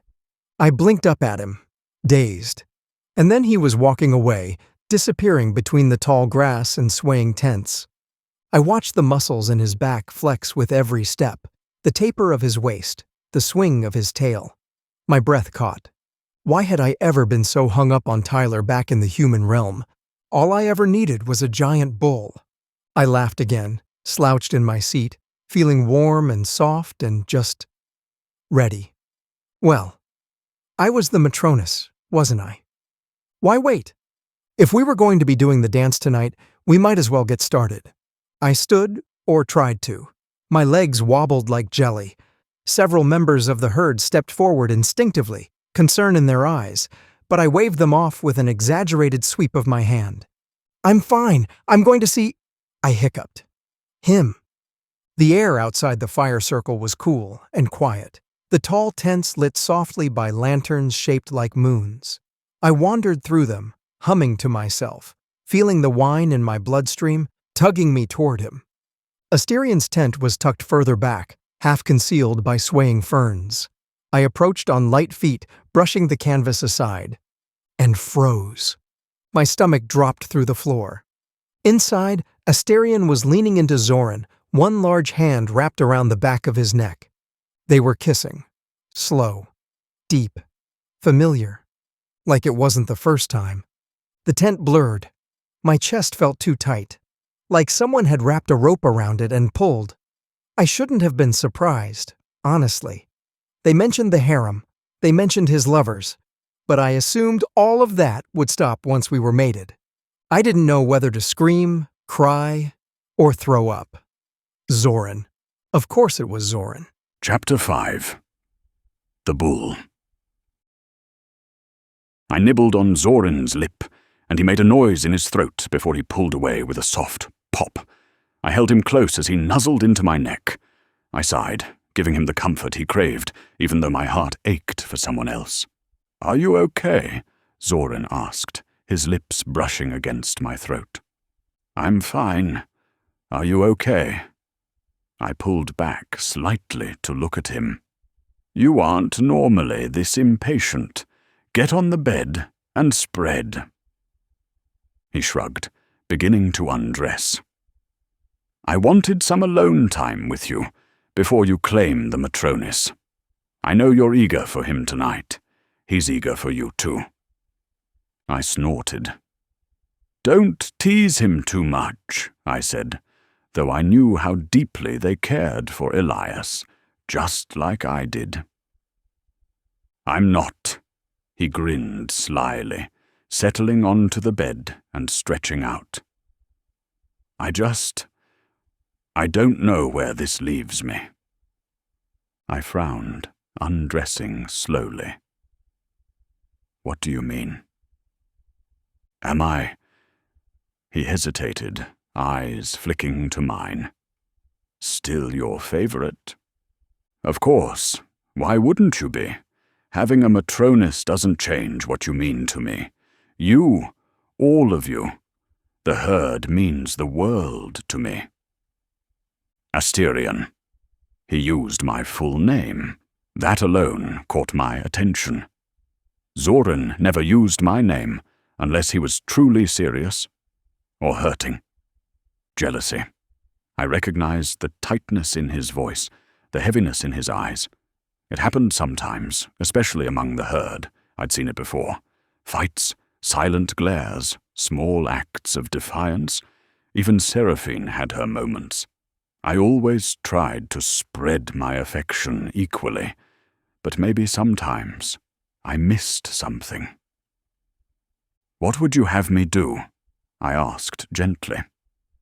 Zorin bit his lip. "Would you allow me to take a lover?" The question hit me like a punch to the chest. My jaw clenched. I hated the thought, even though I knew he'd had others before. Some humans, a few shifters. Never anything serious, never within the herd. Not when we were this close to mating season. Still, the timing was hard. "I'll think about it," I said after a moment. "When we reach the noble wolf sect." He nodded, though not happily. I stepped closer, resting my forehead to his. "Don't be reckless," I murmured. "It's too dangerous now. I promise I'll think about it later. Right now, our focus is getting Elias settled with the pack." "Okay," Zorin muttered, grumpy but relenting. He let out a shaky breath and pulled me close again, clinging. "I'll miss you." "You'll always have me," I whispered, brushing my lips to his temple. What followed was familiar, comforting. A dance we'd done before, an outlet for longing, for reassurance, for the bond we shared. I held him, gave him what he needed, even as my thoughts strayed. To Elias, to how everything had shifted the moment I met him, how the world tilted, cracked open, and suddenly I saw a future that terrified me and thrilled me all at once. He didn't just feel like fate, he felt like mine. Afterward, Zorin lay still beside me, his breaths evening out as I traced slow patterns along his back. He looked peaceful, but I knew the doubt still lingered beneath his quiet. "You okay?" I asked softly. He murmured. "Thank you, Alpha." I kissed the top of his head and closed my eyes, pretending, for just a second, that it was enough. But I knew better, because no matter how close Zorin held me, my heart was already elsewhere. Caught on Elias. After we finished, my chest rumbled at his content noises, and I quickly got off the bed, hurrying to pull up my pants and tie the strings. The party was still raging, and I knew they'd be wondering where I am. "How's Orion doing?" Zorin was already half asleep and drooling. "He's fine. Baby, fine." His voice tapered off into a snore, and I chuckled. Stepping out of the tent, I found when I caught Elias's scent.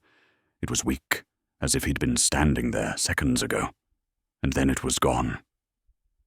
A hush fell inside me, loud and heavy, as if my instincts had stepped back to watch something unravel.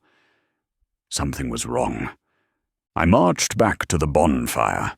Everyone was still dancing and having a good time. I spotted Orion first, who was with his calf. "Hey, have you seen Elias?" Orion beamed, looking up at me. Little Misha was tucked into his arms, squirming, clearly looking to be fed. "No, he said he went to find you." My suspicions were confirmed when 3 other people said the same thing. I frowned, following his scent after it left my tent, and stopped dead when I scented the air, and it continued outside our border for protection. Damn it! I hissed. I went back inside my tent and woke Zorin up. Elias is missing. Huh? What? Zorin woke with a start, wiping the drool from his face. What do you mean? He's gone, I snapped, grabbing my coat and stabbing my arms through it. Gather the strongest you can find in the herd. It's too dangerous out there. I'll be back. But, Asterion, Zorin scrambled off the bed. The tigers, what if they see you leaving? I'll be quick. You're in charge until then. We must read the noble wolf pack as soon as possible.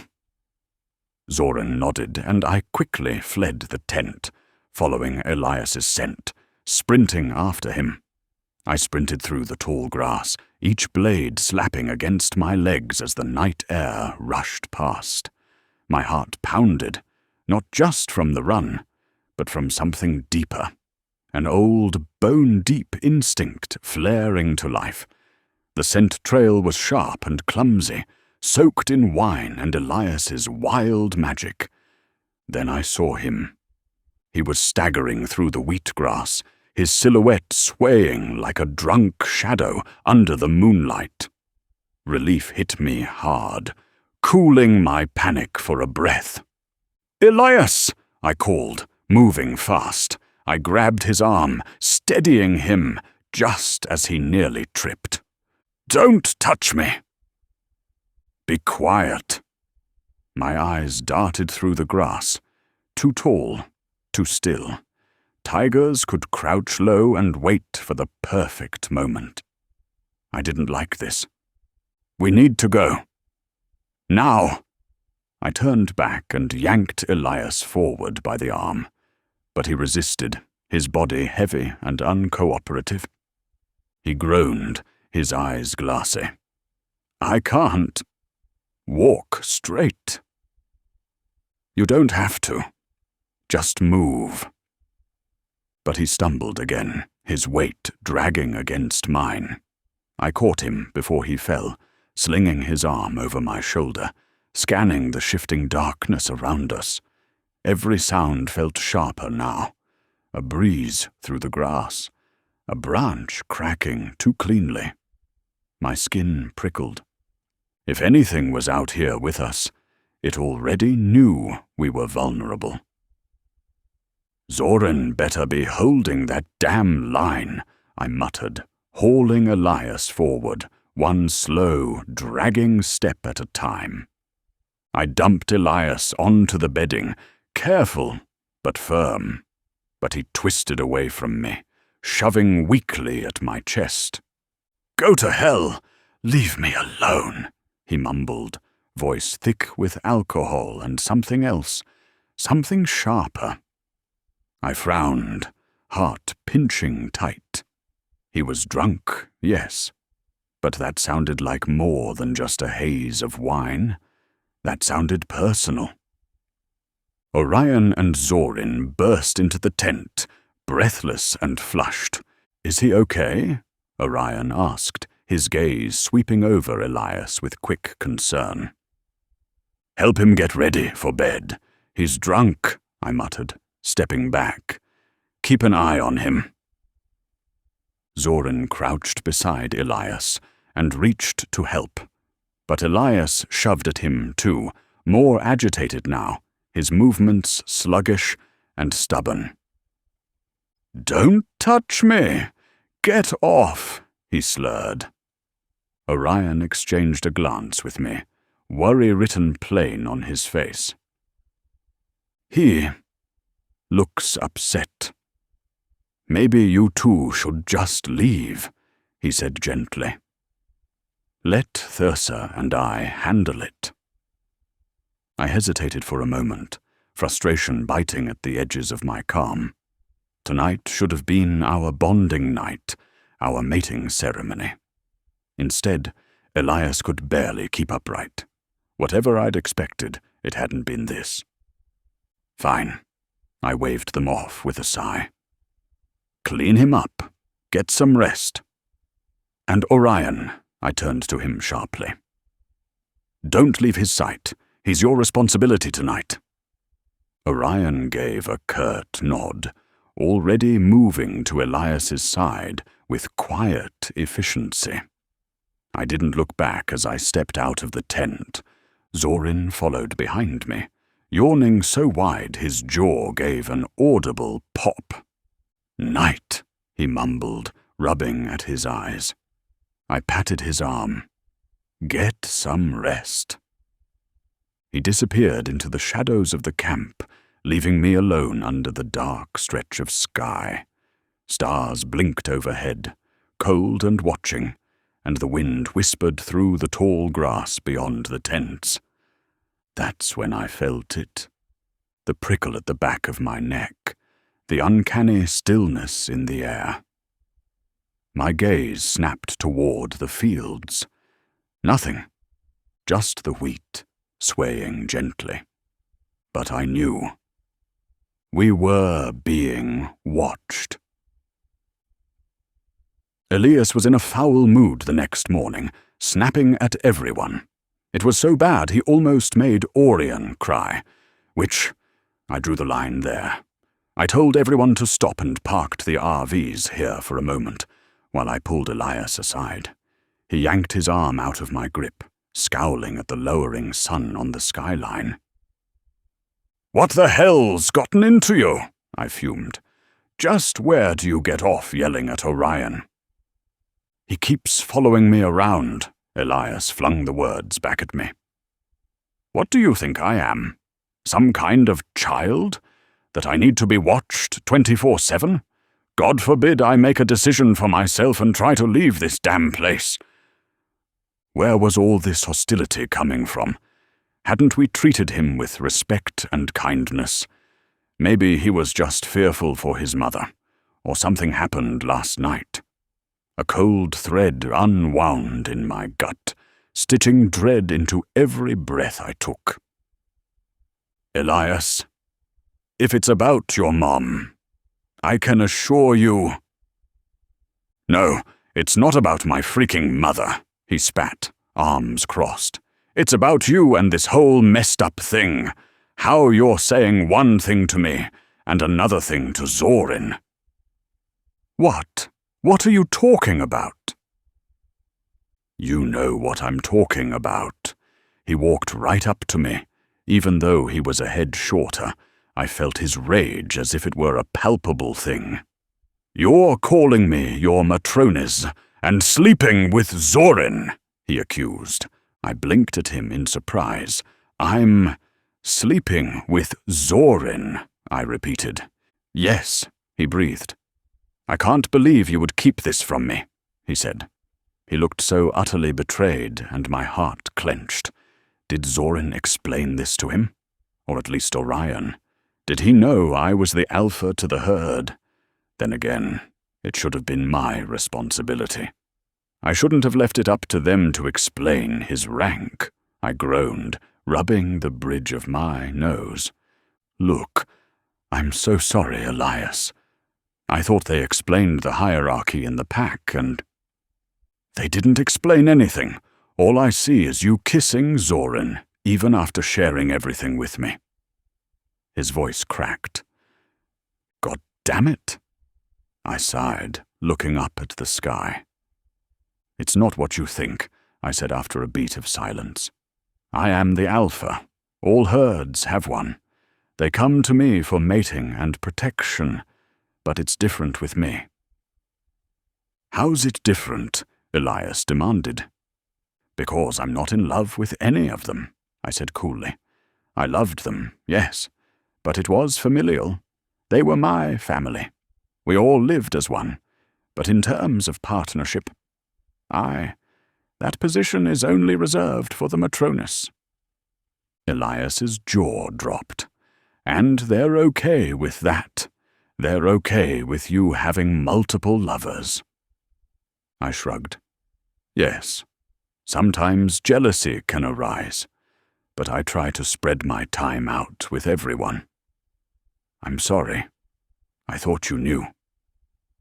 Elias swallowed, looking away, his curls gently blowing in the wind. Maybe I just didn't want to know. They were telling me something similar, but He sighed. Okay, fine. Like I said before, Zorin had a human lover, and I allow them to take lovers as they please, as long as it doesn't interfere, I explained further. I'm sorry if it wasn't clear in the beginning. Right, Elias said, but he was scowling. I looked back to the herd and saw most of them were watching while trying not to watch. Orion's eyes were wide as he held Misha, and the others were milling about, some grazing in the field. We should probably rest here tonight and get started early tomorrow morning. I gestured to the herd, and he gave me a curt nod. We'll talk more later, I promise. I walked away, cursing myself. How could I have overlooked something so stupid? I shouldn't have expected Elias to become aware of all our customs in a few short days. Zorin strode over to me, his face thunderous. What the hell is going on? Why is Elias yelling at Orion? It's a misunderstanding, I breathed, and sent a wave of my scent to calm everyone down. He thought we were lovers and it upset him. We are lovers, Zorin frowned. I mean, you and me and the entire herd. He said nobody explained that to him, I said gently. Zorin wrinkled his nose. Yes, we did. We told him. He paused. Huh. Maybe we weren't as explicit as we should have been. Don't worry about it, I said, patting his back. Get everyone settled for the night. I need to lie down. Are you okay? Zorin grabbed my bicep. I'm fine. Tired and on edge. I'll rest a bit. Alert me if there's anything, I headed to my tent, the stress of it all making me sick to my stomach. I never wanted Elias to feel like I deceived him. The pack just didn't love in the conventional way. We were shifters, but we weren't monogamous like the wolves. We had our alphas and omegas, but with herds, there was only one alpha and a sea of omegas. However, there was a dominant omega, one to rule the rest, and that was Elias, even if he didn't see it yet. My stomach twisted into knots, remembering his sad expression. He looked like I'd stabbed him, like I had personally cut him open. I couldn't imagine how shocked he must have been to see two people he thought he could trust sleeping with each other. But it wasn't like that. I loved Zorin. For so long, he was what Elias couldn't be. But now that I had Elias here, my feelings were slowly shifting. And all I wanted was Elias.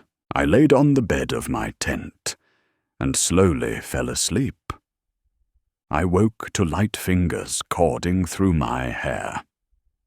Elias was sitting on the side of the bed, dressed in night clothes. You're here, I smiled. Thank you for waking me. Well, your snoring would have alerted the tigers anyway, he smiled. I chuckled, sitting up. How are you? Did you eat? I can get you something. I'm fine. I just came to apologize about earlier. And Orion. I spoke with him. Elias bit his lip. I lost my temper. It was just unexpected, that's all. We understand, I said firmly. And there's nothing to forgive. Elias snorted, shaking his head. That's not a normal person response, he sighed. You guys are so forgiving and so wonderful to be around. I love being around all of you, especially Orion and Zorin. You guys feel like family. We are your family, I said earnestly. If you'll let us be. I still feel like there's so much I don't know, Elias explained. Why are the tigers hunting you? From my understanding, everyone here is a shifter with their own packs.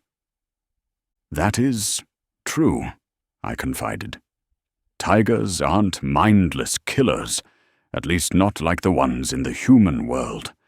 And you're right, they aren't after us for no reason. I sighed, running a hand through my hair. We're leaving these lands. Jorin, the previous leader of the tigers, sought to make a pact with the noble wolves because food has become scarce, our way of life threatened by the shifting of humans. But it's more than that. Long ago, the tigers used to hunt with us. It was all playful and in good fun, until one of the younger calves provoked a tiger, and it ended in bloodshed. Since then, they've requested we offer up a calf every year for the slaughter to keep the peace.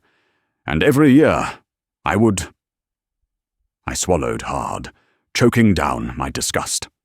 I never wanted Elias to know the darkness I had to endure, we all had, just to stay in our home.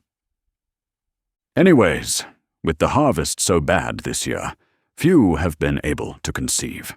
Except Orion, I finally got out, and Elias looked horrified. Does he know?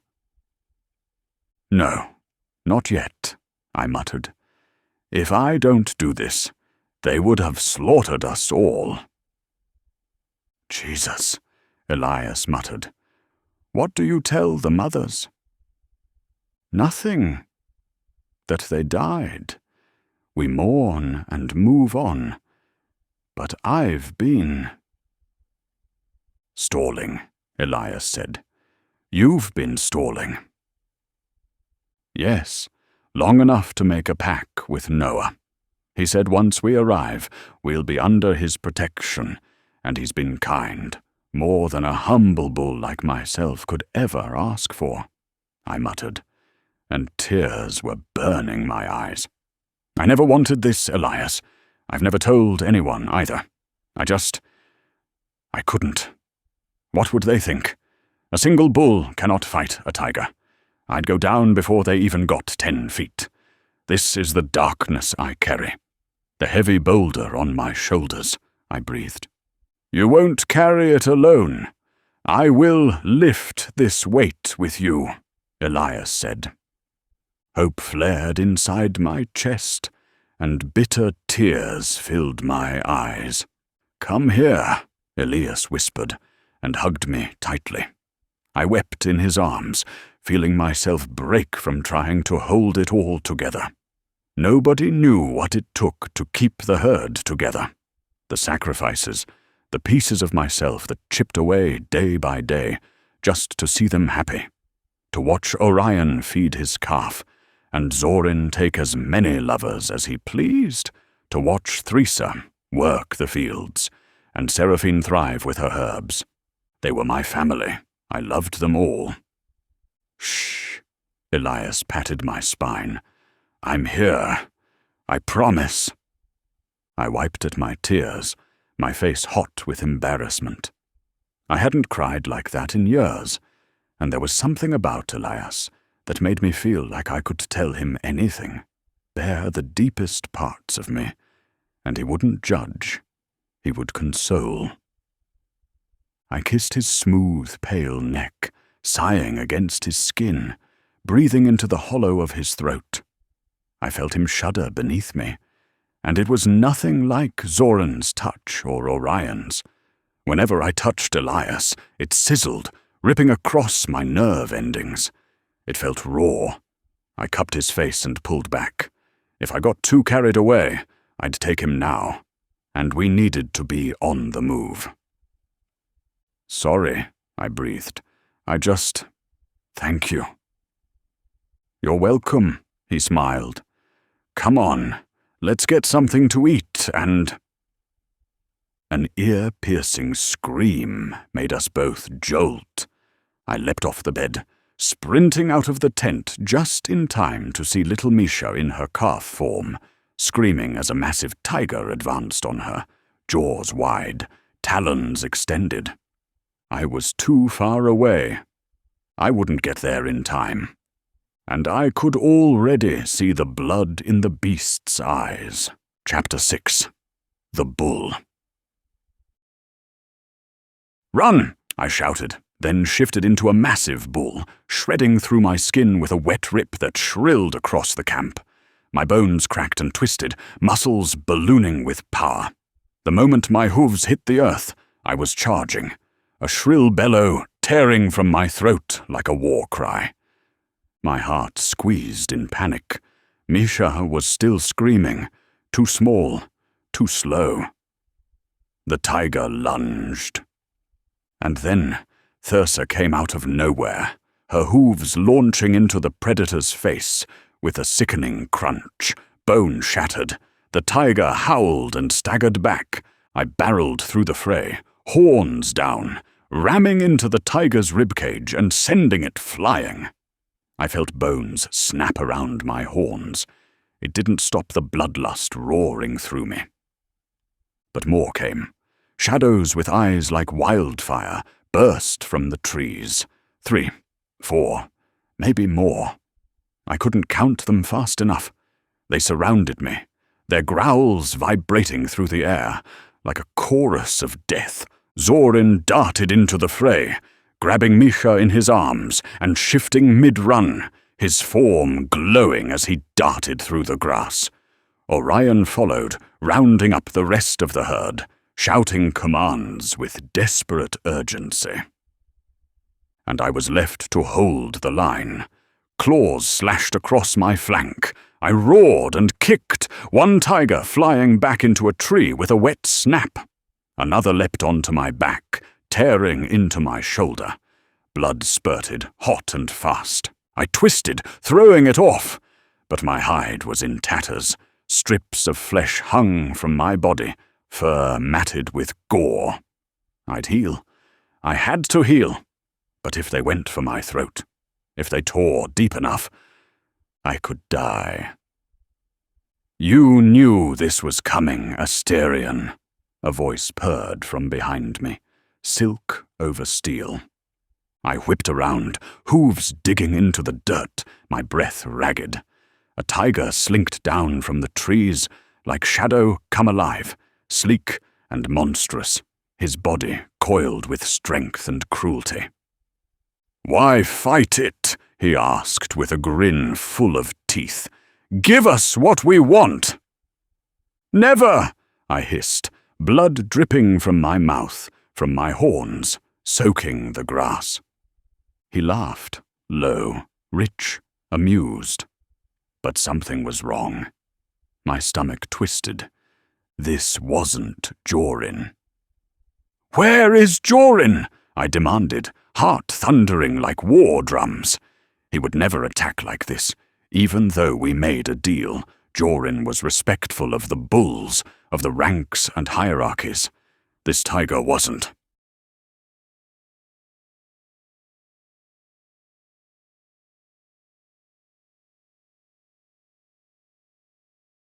"Dead," the tiger said with gleeful malice, licking blood from his paw.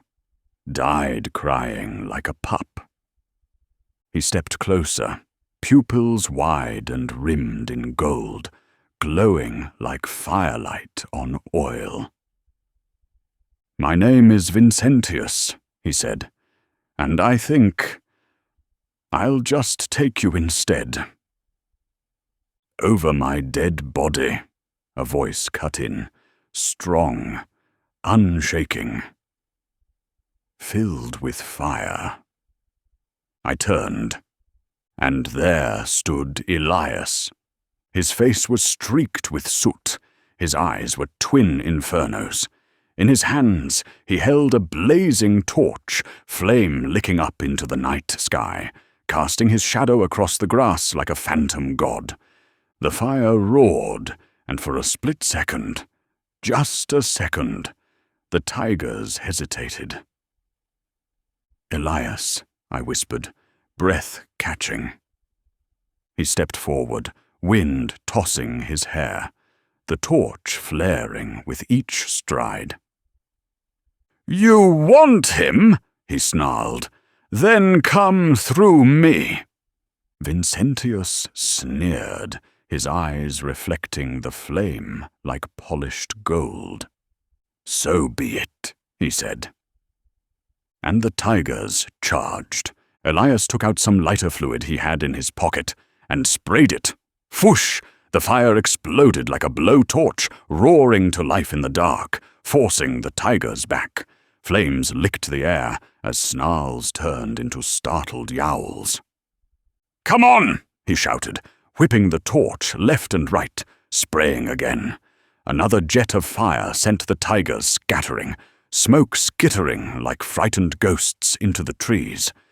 But there were too many bodies, too many teeth. One tiger got too close. Elias didn't flinch. He sprayed its face directly and lit it on fire. The beast screamed, twisting in agony as fire devoured its fur, its claws digging trenches in the earth. It bucked and flailed blindly into the others, flames leaping from its body to theirs, like wildfire taking root. Everything erupted, screams and roars, shadows crashing into one another in a blaze of terror. "Run!" Elias screamed, and then he tossed the torch. It landed in the wheatgrass with a whoosh, and everything ignited. Flames tore through the field. I lurched forward, adrenaline ripping through my body. Elias leapt onto my back just as we blasted off, hooves pounding the earth so hard I thought they'd split stone. We tore through the fields, the fire a living, breathing monster behind us. Tigers chased, snarling and snapping at our heels, but they hesitated at the fire. It moved like a riptide, chasing them back, devouring everything. The smoke was thick, choking the air, turning night into something suffocating and red. It was spreading. Too fast, I snarled, digging deeper, pumping my legs harder until I couldn't feel them. My hooves were slick with blood. Elias held on tight, arms wrapped around my shoulders, his breath hot against my scorched fur. The herd. Orion, Misha, Zorin. Their faces surged in my mind and pushed me faster, harder, beyond anything I thought I had left. I was about to collapse. My body was done. And then something wet hit my back. A single drop. Then another. And another. I looked up. Rain. Rain! It fell in thick sheets, cold and glorious, and I almost sobbed with relief. It kissed my wounds, hissed against the burning earth, turned flames into steam. Behind us, the sky was hellfire. A churning wall of smoke and embers, dyed orange and black, like clawed fingers raking at the heavens. But the rain kept falling, and we kept running, because we had survived the night, and I'd be damned if we didn't live to see the dawn. "When do we stop?" Elias shouted over the thunder of my hooves. "The noble wolf pack is there, just across the tree line, and—" I reeled back as a tiger lunged from the shadows, jaws wide, nearly slamming into me. Elias screamed. I felt his weight slip and vanish. He fell, hard, tumbling to the ground in a crumpled heap. "No!" I snarled, hooves skidding as I twisted mid-stride, desperate not to trample him. My muscles screamed in protest. Then 4 figures peeled from the shadows. Not figures. Tigers. "Not so fast," Vindictus purred, his voice oily with delight. His teeth glinted.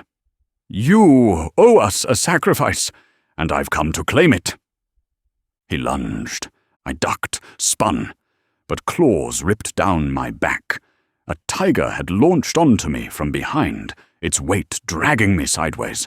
Agony tore through my spine. I bellowed, trying to buck it off. But another came, snapping at my legs, slashing for my hooves. I was in agony, shaking, stumbling, blood blinding my vision. Through the haze, I saw Elias crawling backward, hands trembling as he fumbled for the lighter. His face, God, his face, was streaked with tears and ash. They were circling him. I screamed. I lunged forward, but my legs weren't working right. My body was giving out. Still, I dragged myself closer, ready to throw myself over him, shield him even if it meant dying right there in the dirt. And then, a howl, a fierce, bone-splitting howl cracked through the night. A blur of silver grey exploded from the trees. Noah. He slammed into Vindictus with a fury I'd never seen, the tiger snarling as they tore into each other, fangs and claws, fur and blood, colliding in a whirlwind of violence. Before I could even breathe, a massive lion crashed through the hedges. And then, 10 more. My soul nearly left my body. They rushed the tigers, roaring, slashing, throwing them like rag dolls into the underbrush. The tide had turned. The tigers, so bold, now whimpered as they turned tail and fled, vanishing into the trees like smoke in wind. I was panting, heaving, my knees locking up beneath me. The lion stepped forward, towering, radiant, familiar. "Asterion," he said, voice catching. I blinked through the haze. The world spun. It was Cassian. I snorted, tried to speak, but only a cloud of steam burst from my nostrils. My legs crumpled. My body gave out. The ground rose to meet me. And the last thing I saw was Elias. And then everything went black. I woke 1 week later. Someone was in my room, cleaning my wounds. I groaned, twisting in the sheets. "Shh, don't move so much," a voice said, and my heart lurched when I realized it was Elias. He looked awful. Deep bags sat beneath his eyes. His mouth turned into a frown, and he looked like he hadn't showered in days. You're safe," I whispered. Elias burst into tears and hugged me. "Damn you, idiot! Why didn't you wait for reinforcements? Why didn't you wait for anyone to come back to help you?" I chuckled and winced, my hand coming up to cup his head. "Sorry. I will endeavor to do better next time." Elias pulled back, wiping his tears. "I'm just glad you weren't ripped to shreds," he complained. "God, Asterion, what were you thinking?" "That I needed to keep you and the herd safe," I muttered. "How's everyone?" "I assume we made it." "Yes. Noah has been very accommodating. I'm not sure about that lion, though." I laughed. "Yeah, Cassian can be. A lot." I sighed. "Are you okay?" "Traumatized for life, but I'm fine. Just never do that again. You aren't alone anymore, Asterion. If we fight together. We're strong together." He was right. If I'd been left alone, I would have been dead. "You saved my life." Elias's eyes watered. I can't see anyone else I love die. You love me. Elias looked away, wiping his tears. I wouldn't go that far. Do you love me? I beamed, gathering him up in my arms. Do you? I accept you, Elias breathed. I don't know if it's love yet. I still need to work through my jealousy, but yeah, I care about you, Asterion. A lot. Maybe it is love. I don't know. I cut him off with a kiss. My heart lifted. I felt weightless, and Elias moaned as he kissed me back. I explored his mouth tentatively, tasting him for the first time since he came. When we broke apart, he looked slightly dazed, panting. No wonder everybody's crazy about you, he muttered. I laughed, kissing him again. Everything was going to be all right. We traded kisses as I slowly began to heal. A few days later, I was able to walk down to the main cabin, and there I found the rest of the herd. Orion burst into tears when he saw me, running up and hugging me so tightly my ribs ached. I'm all right, little one, I said, stroking his mop of black curls. You were hurt so badly. I was so scared. Zorin came too, tears in his eyes, and I hugged him and kissed him gently on the lips. After we pulled apart, I froze, my eyes darting to Elias to see his reaction. But he seemed oddly patient, like he expected this. The others came too, Theresa and Seraphine, giving me hugs and kisses. How have you been treated here? Very well, Zorin said. Noah set us up with new cabins and a field to graze. He says we're safe in the Packlands, along with Jarek. I saw Zorin blush when he said Noah's friend's name. I chuckled. Don't be naughty, I chastised, and his flush deepened. Where is he? I will speak with him now. Through there, Zorin pointed, and Elias helped me walk the distance. Even though I had a cane, he still offered support. I chuckled, stroking his hair. I'm fine, really. You aren't. You look like the mummy, Elias replied. But the doctor said you should be healed in a few days. I snorted as we reached the council room. Cassian and Noah were deep in conversation when I rapped my fingers on the door. This is where I leave you, but we'll talk soon, I promise. Elias huffed, then paused for a moment like he was debating something. Determination flashed in his eyes, and he leaned up on his toes to kiss me. I gasped in surprise, kissing him back before he pulled away. Don't hide anything from me, he warned. I chuckled.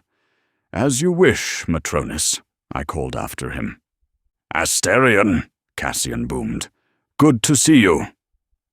He clapped me on the back.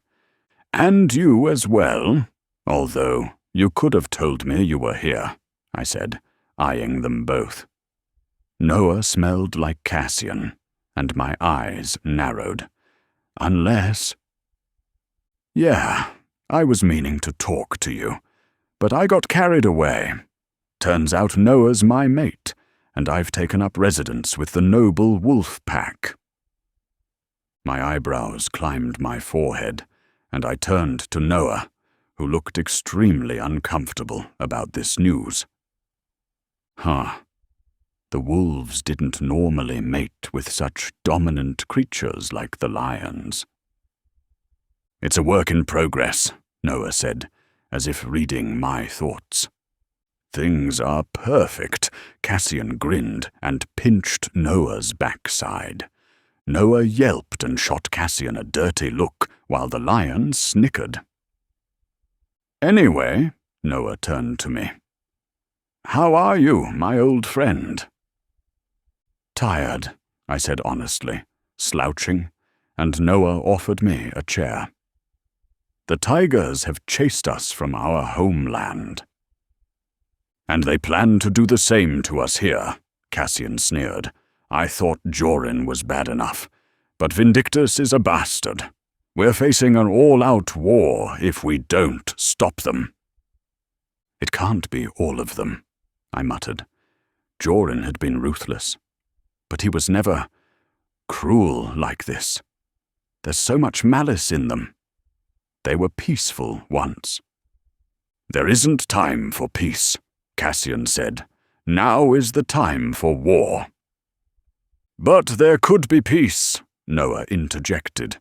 "We can work with them. Negotiate." "Not happening," Cassian said firmly. "We tried that last time, and he attacked us." "Mina is with them," Noah hissed. "They have my sister." "She went willingly," Cassian said, hackles rising. "Is that all you have to say about your sister-in-law?" "No sister-in-law of mine would run away with the enemy and tell them our secrets." "You pompous son of a gun," Noah hissed.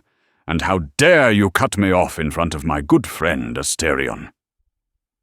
"He was my friend first," Cassian beat his chest like a gorilla. "We've lived in the Central Plains together for centuries." Oh boy. I watched them, my eyes moving like a ping-pong ball. There was a reason two alphas rarely ever mated, and this right here was evidence enough. The wolves would always choose diplomacy, but the lions were born to fight, to rule. They would demand the tiger's submission, no matter the cost. "If I may interject," I said, stopping them from killing each other. "How about both?" They looked at me like I'd grown a second head. "We try diplomacy. In the meantime, we prepare for war." Cassian snorted a laugh. "What of the way of the bulls? You guys never liked confrontations." I smiled, thinly. "Just because I don't like it doesn't mean I won't do it. The tigers have taken everything from us. It's time we started fighting back. We'll train for war, but hope for peace. Ashakaithuram nos dai. We move as one beneath the sky." Noah walked me back to my room, his presence warm and steady at my side. I moved slowly with the cane, each step a small victory, but it felt good to stretch my legs, and even better to catch up with an old friend, newly mated and glowing from it, whether he admitted it or not. "So, Cassian," I said, raising an eyebrow. Noah groaned. "Don't start." I chuckled. "You fight like two old crones arguing over a soup recipe." "We are two old crones," he muttered. "But he's impossible. Stubborn as a rock and twice as thick. He keeps saying we're perfectly balanced. I say he just wants to win every argument." "Have you considered pups?" Noah stopped dead in his tracks, staring at me in horror. "What?" I burst into laughter, nearly dropping my cane. "The look on your face." "You absolute arse," Noah said, shaking his head, though his mouth twitched with a smile. "I've missed you, dear friend." "I've missed you too," I said, sobering slightly. I was sorry to hear about Mina. She was a dear soul. He nodded, expression clouding. I don't know why she did it, or what she'll get out of it. She never talked to me about any of it, Maybe she didn't trust me. Maybe I didn't listen. There was a long pause between us before he exhaled. Anyway, we'll talk about it later. I've got business to attend to. Get your herd settled, and once you're back on your feet, we'll run like we used to. I smiled at that, the thought of old times filling me with a strange comfort. Will Elias's mother be ready to greet her son? I asked softly. Noah's lips tugged upward. She's been counting the days. You'll see her soon. You better tell me everything, and not leave a single thing out, Elias ordered, his voice firm. But he stopped short when he saw Noah standing beside me, a blush rising up his neck. Oh, sorry, Alpha, Noah chuckled. At ease. Anyway, I'll leave you to it. He winked and closed the door behind him.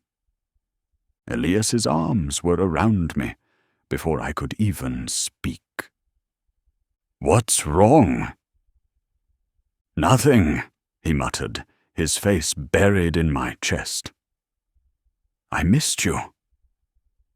I laughed, stroking his head gently. Come, I have a surprise for you.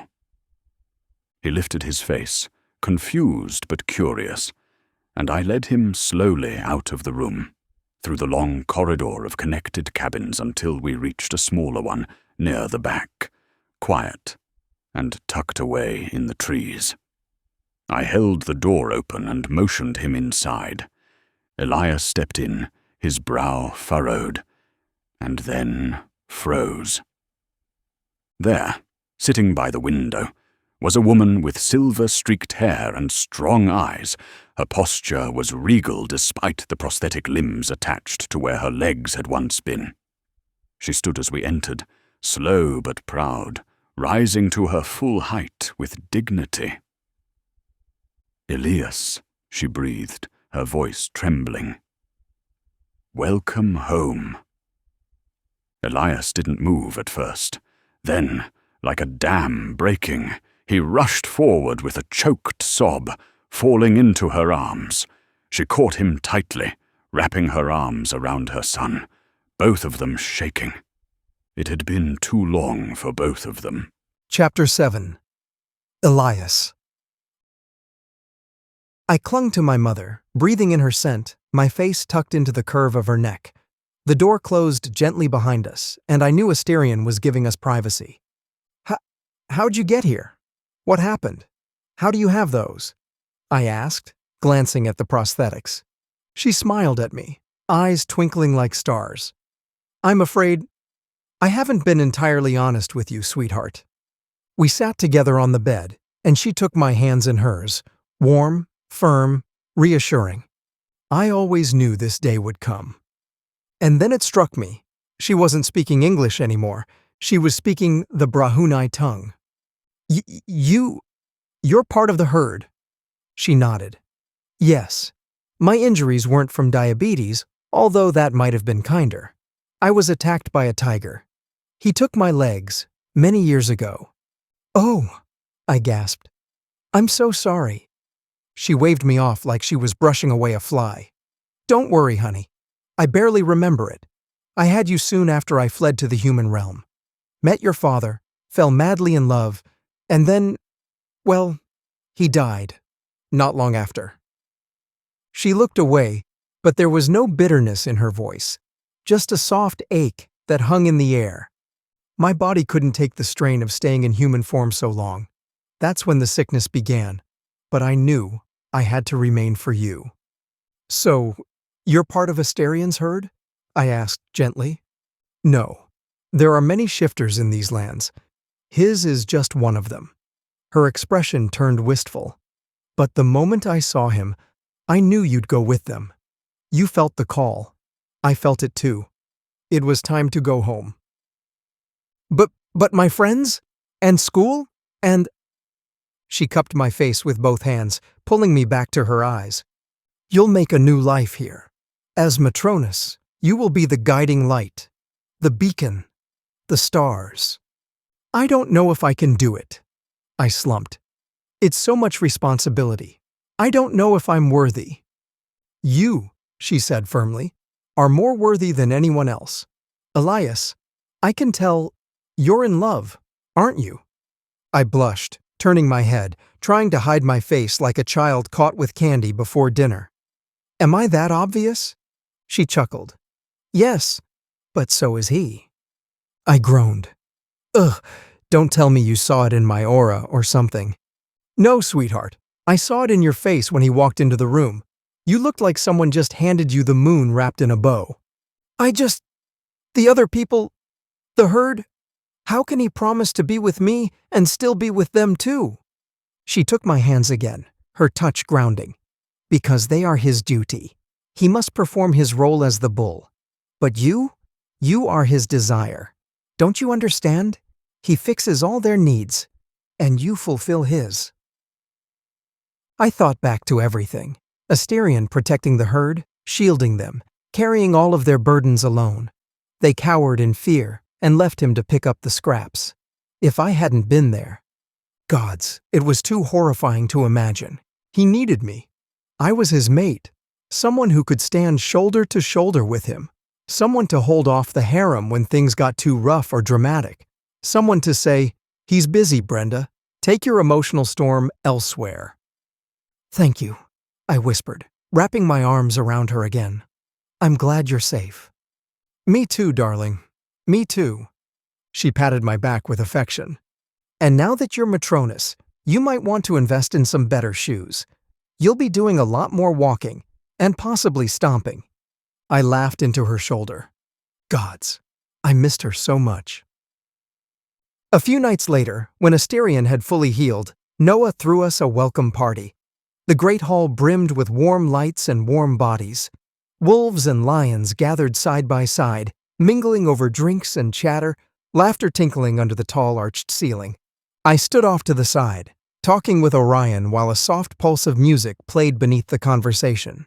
He held baby Misha in his arms, his touch gentle, almost reverent. Caspian stood across the room, talking to someone, but his eyes kept flicking over to us. Well, to Orion, with barely restrained hunger. Orion flushed pink every time their gazes locked, cheeks burning under his pale skin. He shifted Mika to his other hip and stared resolutely at the floor, only sneaking shy glances toward the massive lion who was clearly trying hard not to look back. I couldn't help but smile at the quiet, budding tension between them. But when I turned, my breath caught. Asterion stood in the middle of the fray like a god among mortals. Tall, magnetic, stunning in ceremonial Brahunai robes that cinched around his narrow waist and flowed like midnight silk to the ground. Delegates from every shifter realm flocked to him, hands outstretched in greeting, their voices rising with awe and deference. And me? I stood on the edge, wondering how I fit into it all. I know what you're thinking, Orion said. Do you now? I asked. Yes. He looked over at me with eyes that shimmered with truth. He loves you. A lot. He's never looked at me that way. Or Zoran. And you saved his life, Elias.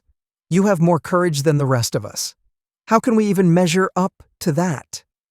I blinked, stunned silent by his honesty. Orion patted my arm, his smile tender. Go to him. He's your alpha. Swallowing around the sudden lump in my throat, I nodded and stepped forward. But before I could reach Asterion, Zoran beat me to it. I froze. Jealousy surged like wildfire, curling hot through my stomach. My jaw tensed, my hands clenched. But then I watched closer. Zoran wasn't flirting. He looked upset, shoulders stiff and tense. Asterion leaned in, speaking softly, then rested a hand on Zoran's back, consoling him. I watched Asterion pat his cheek gently, Zoran's eyes drifting not toward Asterion but to Jarek across the room. Oh, I let out a breath. It wasn't what I thought. Of course Zoran would be part of our lives. That didn't threaten my place. I liked Zoran. I liked Orion. They were part of the family. And Asterion, he needed someone who would stand beside him, not just fade into the background. And then our eyes locked. A familiar heat pulsed through my belly, like lightning licking up my spine. Asterian's pupils were wide, rimmed in burning gold. His horns twitched, inching out of his skull. He looked like a beast trying to stay civil. Barely. I swallowed and excused myself, setting down my drink, the glass trembling slightly in my hand. I wasn't sure what was happening. I felt off, feverish, like my blood was boiling just under the skin. My legs wobbled as I turned the corner, and then strong, sure arms caught me. Asterian. You, he whispered, pressing me to the wall, his nose brushing against my neck, breath hot. Matronus, are you in heat? I don't know. I panted, my skin prickling everywhere. Maybe? I feel feverish. He groaned, eyes heavy-lidded, wild with restrained need. You must permit me to. Please, allow me the pleasure of… Oh, hell. Can I ride you? Like a bull? I burst out laughing, the moment breaking open with startled joy. Gods, Asterian! He shook his head, cheeks flushed, laughing too. Sorry, that came out very wrong. No, I said, pulling him close, voice low, trembling with desire. I think it came out just right. I looked up at him, fierce and breathless. Yes, Alpha. I want it to be you. Asterian growled, hoisting me into his arms like I weighed nothing. He moved with purpose, with command, with the hunger of a bull who had waited long enough. He carried me to our bed, and that night, and well into the next, I was claimed, taken, worshipped.